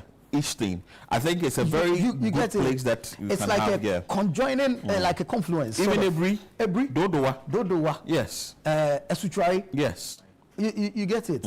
So these areas, and these places, there are land, available land. Available land sitting there. And you see, imagine taking the venue there, and then there's a major concert like Dirty Rave happening there. So this is what you're doing, transport economy. food economy, hospitality. You get the it. pressure. Then the even moves out- creatives themselves. move out of so they want to Accra. transport people out of Accra is chopping. The one who is going to take a stand there, It's also- moving their yeah. stuff from Accra to prepare food or to sell food, will benefit. And even the indigenes, they'll be the excited. indigenes there. And then once the construction is happening, the local economy is Yeah. growing because you are pulling your carpenters, your masons From the community. Yeah. The bread seller who will come and sell to the masons while they are at work. The cocoa seller at the junction from who the carpenters will buy. You get Wow. it? The pure water seller who will come and pass for the steel bender to call. You get it? So then you are building the economy and you are spreading the development across the country. Yeah. That's how it should It's be. very important. But if we concentrate everything in Accra Accra, is congested. You have to decongest why can't it. I go out of Accra and say have a readily available nightclub and party till morning, Yeah. like we're doing now? If we think it may not be feasible, it wouldn't be successful, we should look at what Sam George did recently with this event. Exactly. In his constituency. A lot of people were there. Let's So, move some of the yeah. things out of Accra. Out of Let's Accra. move some of them. I mean, we know that it wouldn't be instant. It's a process. But let's be intentional about Yeah, it. move Let's it be intentional gradually. about it and move it. Yeah, because I'm sure when you go gradually. to Nigeria, you find Lagos, you find Abuja, and you find other places that are also Of popular course. and all those things. There are the Accra many shouldn't be islands the that main- they yeah. have and all that. Banana- why don't we have an banana island? islands and all Why those don't we have things. an event center sitting on Yeah. an island in this country yet? We could do We've it. come far Yeah, with we all could the do it. creatives, all the entertainment, all the packaging that we've been doing. I think by now we should have some. Imagine there's a major event center in Tamale. What will happen is that even the aviation industry, people will fly to that place from here to Tamale. Yeah, it could be a discount even. You don't. Yeah, people would make Charlie. money. Anyway, so let's bring you comments. What are the general public saying about this? As Mr. Easy promised 2 million, like by now, if for start chain reaction, then every Ghanaian artist go start. I pledge 500k USD, 100k USD. Then the rich men go start them my own thing. I'll provide land. I'll give 6,000 bags of cement. And also says and Is it by this town there? But no, I'm sure maybe people are now thinking about it. I mean, elsewhere, It's now sipping to be into honest, it could have triggered a chain reaction. Then like people will say, I'll like give this, I'll Khadija give is that, I'll saying, give this, I'll give but that. Charlie, cool down. There is a Ghanaian or Nigerian again, but this is really good and dope. Anyway, you say. Mr. Easy promised to aid in establishing proper venue in Ghana, Accra, to be specific, calling out the tourism authority is already to give out $2 million. What if our media personality approached the authority for establishment of a one or two venues up north? Like you were saying, yeah, very important. Let's move it out of Accra, move it bro. out of Accra. Without kaya. Yeah, this one says Sack. I know you want to see the industry as a place of positivity and greatness, and I want to use this opportunity to ask you to talk to your colleagues to come together and make Mr. Easy's initiative come to pass. Well, yeah, they can do it. Because if our man, Shatta... This pressure that you're putting on Sack, why is Sack the godfather of the entertainment industry or something? I think it's too much pressure on Sack. anyway, so it's just interesting, like you said. Yeah. Next year, we should see better things happen by way of just trying to move some of the events out of Accra. Elsewhere. Listen, every artist should play a major show in their home region. Let's see. So Blacko should take it to Konongo. Superb. Sarkodie, I don't know where he's coming from though. We'll see. We'll take it to his You wanna know? Every. Anyway, let's bring you the video of the day. Interesting one. Let's bring you and let's see what we have for you today. Dirty December. Don't forget to take a lot of pictures, because you will need them in January to remind you that nobody stole your money. Now you chop out. As you are enjoying your dirty December, don't forget to take a lot of pictures, because you will need them in January to remind you that nobody stole your money. Now you chop out. As you are enjoying your dirty December, don't forget to take a lot of pictures, because you will need them in January to remind you that nobody stole your money. Now you chop 'em. Now you chop them, yo, take pictures. Take a lot of pictures. As interested, it's funny, but I mean, realistically, if I chop my money, I know I chop my money. Oh, I wouldn't deceive myself that somebody stole my money. Has it ever occurred to you that you have an amount of, say, 2,000 Ghana cedis with you, right? Then the next few days, you notice that you have about 900 Ghana cedis left. In those days, did you go out? Did you eat? Then you did be you asking chill? yourself, how did you get here from 2,000 to 900? I know how just I got for there. you to sit down, not everybody, just for you to sit down and do the calculation, and it's exactly that you've spent 1,100. So you spent it. So who stole it? But some people will forget, because see, as you are enjoying all that, some of the things you take and all the enjoyment, you may end up forgetting that you push this money here or you push this money there. I get it. It's for entertainment purposes. Yeah, for entertainment it's purpose. comic relief. Yeah, it's fine. But realistically, Philip, if I chop money, I know. You don't say you chop your money. Yeah. Okay. I don't need anybody to remind me in January that. That's fine. But I just hope the other way rather is that when you are chilling and you are posting, those who are not should be keeping your pictures and your videos, so that when you come to ask for a loan or when you come to borrow money, we will show you that when you are chilling, we're in the house. But sometimes I don't think it's so much. It's going to be fair, because I went to chill. My money finished. Yeah. But I've come to ask you money. I didn't go and chill. Oh, is it that you decide? So I have money for me, not for us. You don't decide to give me or not. If I tell you I'm broke, it doesn't mean I don't have what I'll chop. I don't have enough for us. I have enough for me. Okay. Yeah. But I just pray that January will be a very short month. It won't be. We must wake up. We know we have 5 weeks. We have 5 weeks in there. Yeah, 5 weeks. You are reducing it. How many weeks? January. Yeah. January is 12 weeks.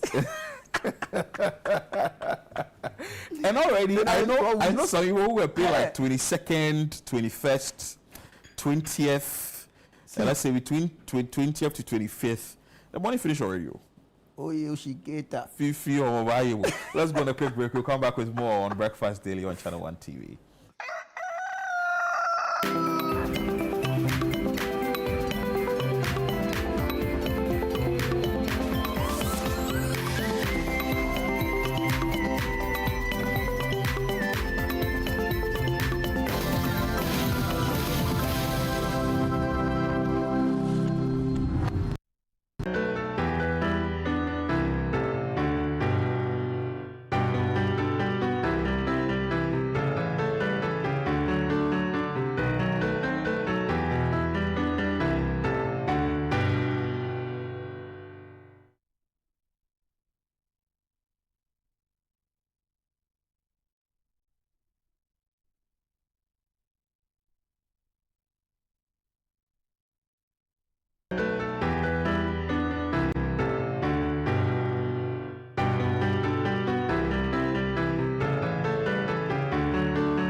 Nana? It's a big man in the studio. Yeah, big man. Very big man.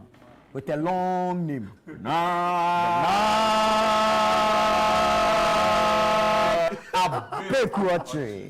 mentioned the length of the name, I agree. But the big man in the I mean big men here for the set. You are the biggest man. Okay, for the purpose of today, you are large and in charge. Yeah. I think I'm. Yeah, you did dish the sports like Angwamu. Yeah, dish out like Angwamu. Yeah, I mean, you show me, I for do I'm clean. Yeah, even if you know be Angwamu, so you are still dishing DSTV live. Yeah. Satellite level. You see, you don't hold all the bars. No, you have too much. You see that? As you give me opportunity, I can't sit to your seat. That be your. You're to be the hard guy. Under control. Yeah. Confirm. Yeah, man. Charlie, but let's enter the world of sports. I love the argument, the initial argument you put build up. You know, I've been in Cape Coast for a while. Yeah. And I've seen the effect of the entertainment industry, and the energy it brings, and in terms of development and what it should do and whatnot. I feel what we have in existence, for example, the National Theatre. We need to get it modernized, isn't it? Indeed. It's been a minute. Indeed. So, I mean, this initiative is brilliant. Yeah, and now that you're here, it even brings to mind the fact that we need more venues, so we stop abusing our stadia. Absolutely. So we stop Absolutely. spending state Because- resources to yeah. fix the pitch after we destroy Yeah. it for parties Yeah. and concerts. Absolutely. Well, one thing I Yeah. feel we've not paid attention to is, you know, remodification. Yeah. Getting Yeah. our you know asset or what we have that Our we feel venues, use our as infrastructure. entertainment. Absolutely. Yeah. We should modify it a bit and get Indeed. it to the Indeed. standard we want Indeed. before getting new ones, because we have poor, you know, our culture for The maintenance culture. The maintenance culture is super poor. You Yeah. see, so I mean, I love the argument. But Indeed, hey, indeed. there's Arsenal doing magic. Of course. I see, and for the guys out there who feel that you should play good football, sweet football to the end, grand result. I'm just talking straight into my camera. Please do. I want people to No, understand. they need to understand. Any team, proper team, which has won a league, especially in the greatest league on planet Earth, the English Premier League, it didn't take beautiful football through and through. Sometimes you need to play poor to grind the result. The result is the most important. Thank and you. keep your composure Thank and you. your shape. And Arsenal seem to be doing that. I feel Mikel Arteta should be applauded for what he's doing. Yeah, he spent a lot of years, but we are seeing improvement, Yeah. aren't we? I mean, on different counties. Mikel Magic second. Arteta. Yeah. Yeah, he's If, doing or it. if like Magic Mikel Listen, I Arteta. have to take my time. I have to Yeah. be calm on it. Yeah. So it's if I want- He's doing the thing. You understand? He's doing it. He's doing Yeah. it. Initially, we serve you the good football See, from the beginning, and one- then one now the thing- winning mindset should set in. Absolutely. And then we know that Absolutely. it's about the results at the end of the day, That's it. and not the aesthetics That's necessarily. It. That's it. Yeah. And we are seeing it. And mind you, Arsenal, you know, sent a big player out of the squad in Thomas Partey. Yeah. Who was engineering Yeah. the midfield. Yeah. He brought in people, you know, the Zubis and Zubimendi, what have you. yeah. People were doubting whether these guys, he brings in, you know, adding a bit of flair in Merino and all of Yeah. that in the attacking Yeah. front, to see if, you know, they'll be able to do it. But I feel the coach himself has stamped his authority on this squad, and he's demanding. You know, so it does not matter who is playing. They fit in that bracket, and the result is telling. The result for Arsenal is telling. It's It's just beautiful. 2 points on top of the table. Yeah. But this is the greatest league on planet. It takes like that. Yeah. You know, and Yeah. Arsenal is taking There's always a game. close score. Absolutely. There's always a close game score. after Yeah. game. So Yeah. it's excellent. I But think some other it's- interesting results over the weekend. yeah, I am Villa. You know, the former Arsenal coach. He's a former Arsenal coach. So, you know, Unai Emery is doing something Unai Emery, yeah. fantastic. I feel he's a coach that a lot have not paid attention to. To take Aston Villa on that stretch, 10 games unbeaten, is crazy, and it's the manner in which he does it. And you get Morgan. He looks like a mafia boss. Yeah. He's not laughing plenty. He's just super concentrated on the game. And it's like he's playing the number 10, Yeah. if you Yeah. want, or even Yeah. the number 11 or number 12, if you want to put it. Yeah. Because he's leading the charges. Now, Morgan said something when he did his subs, you know, in the game against Chelsea, where they blocked all areas and they were not allowing them in their final third, as in Chelsea's defensive area. Right. He introducing Yuri Tillemans in there, trying to provide the space, doubling in on, you know, the likes of Morgan, introducing Jadon Sancho. Is the manager's mindset that came at Tactical play. mentality. And you lose a little gap, and that's a goal. Yeah.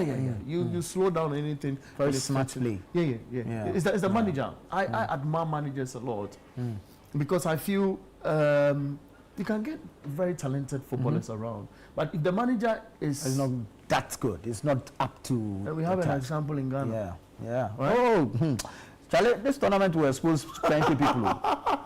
The World Cup, it will expose plenty people, my guy. I did say it. But I'm saying that we have an example here in Ghana. Oh yeah, we know. We know the example, right? Oh, we know. Yeah, absolutely. Yeah. It could be in the Ghana Premier League. It could be coast football. But we have an example. It could be princesses. It could be under 17. It could be starlets, satellites. But we have an example in Ghana. Absolutely. And we will soon find out. Very, very soon. In 6 months. No. Those who do not know, we will soon find out. Those who do not know. For us, we know. That's it. We know.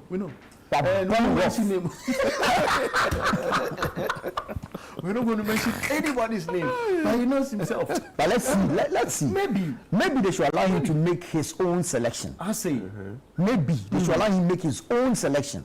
And let's see. There is a bit of we know there's the influence. I mean, Charlie, somebody is wanting to sell his player there. If like, that's the world stage. That one is there. So there'll be pressure that will be brought to bear on the coach to make his own. Yeah. I mean, to add in some. But let's see if he's allowed to make his own selection of what, 21 or 22. Now we are going 30. We're going 30. An expanded World Cup. Hey, yeah. Busquets. Wow. You feel crazy. No. Yeah. Hey, it's a business camp now for you. It's a business camp. Business camp. Yeah. So that's why they excite. Yeah, you know, I mean, qualifying to the world stage in the World Cup is a big deal. Look, it's a big deal. It shot Kevin Prince Boateng from 0 to 100. 0 to 100. 0 to 100. And that's it. You know, so. So why not take this football serious? Oh, we beg you. Here fine. That's not here fine. AFCON how? AFCON. I feel Morocco is still the package. Look, there's a lot of controversy. Can they do like host and win? It's difficult. Ivory Coast did the last time, and they struggled from the onset before a certain junior team coach came into the fray and was able to win. Eventually make them champions. For Morocco, they've gotten an experienced coach. We should all not forget, who's gone to the World Cup with the same team and got into the last four of that tournament. The AFCON, they have a project. It's a World Cup they want to host. So this AFCON, I believe they are winning it. Sometimes they will not play beautiful Morocco. What of Senegal? Maybe a Senegal-Morocco final and Morocco win because there's fandom. The Moroccans are now supporting other countries to make the whole AFCON exciting. So you've had the South African coach Hugo Broos complain of such details. And they are being very crude. In fact, they are being bush fans. The North Africans. So that you are throwing laser in people's eyes and all that. Who does that? They practice that with their club football. And with their club football, it's gotten to a certain level, and they feel they have the nose when it comes to football here on the continent, and it's such in their fandom. So that's how they support. They don't like you, but when they get opportunity to play, they'll frustrate you. What you say they will not do, they should not do, is what they will do. Wow. Lasers on your best players, right into their face, trying to. As the match is ongoing, they'll frustrate you. As the match is ongoing, they'll frustrate you. The Moroccans, the North Africans it's typical with the North Africans. But can't CAF coming to your what regulation is preventing them from doing that?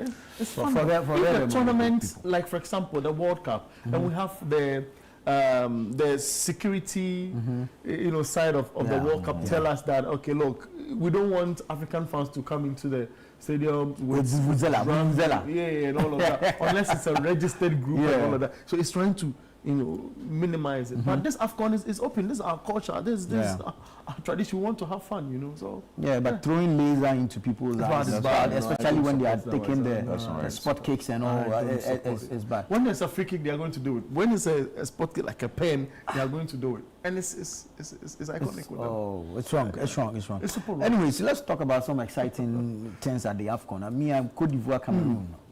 Côte d'Ivoire do.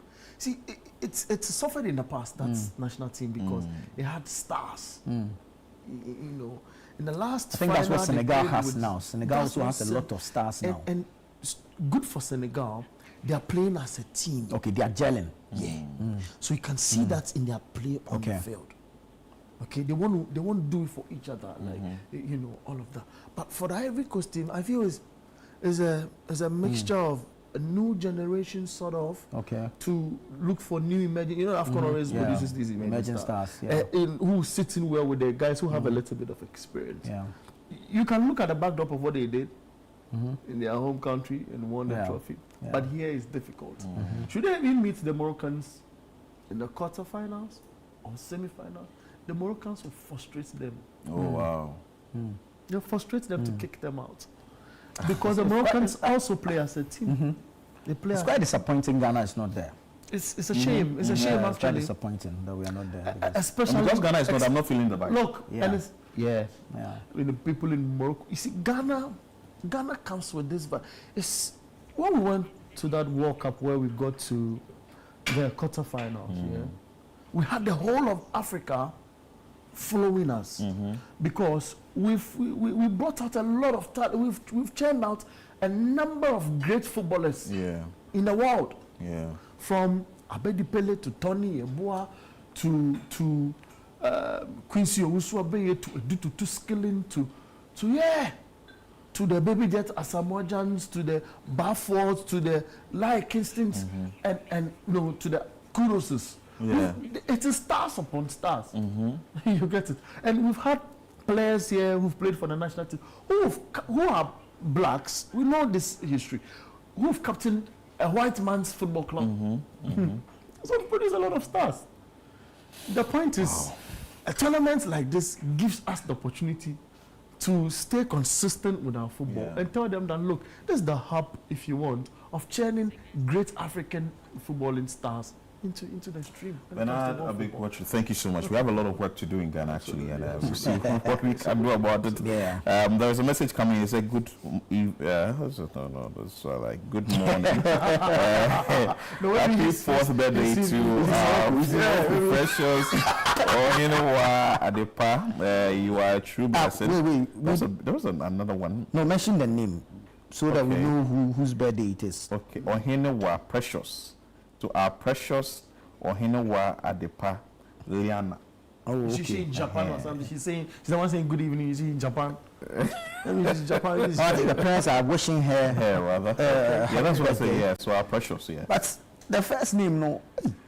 Okay. So you skip the first name. It was a 4th birthday. Yes. I'm beginning to think it's dangerous to pair you together on the same. No, we're good. No need to call them fire service. It's fine. It's fine. Let me bring the message. You are a true blessing, and watching you grow smarter, kinder, and more amazing every day fills our hearts with happiness.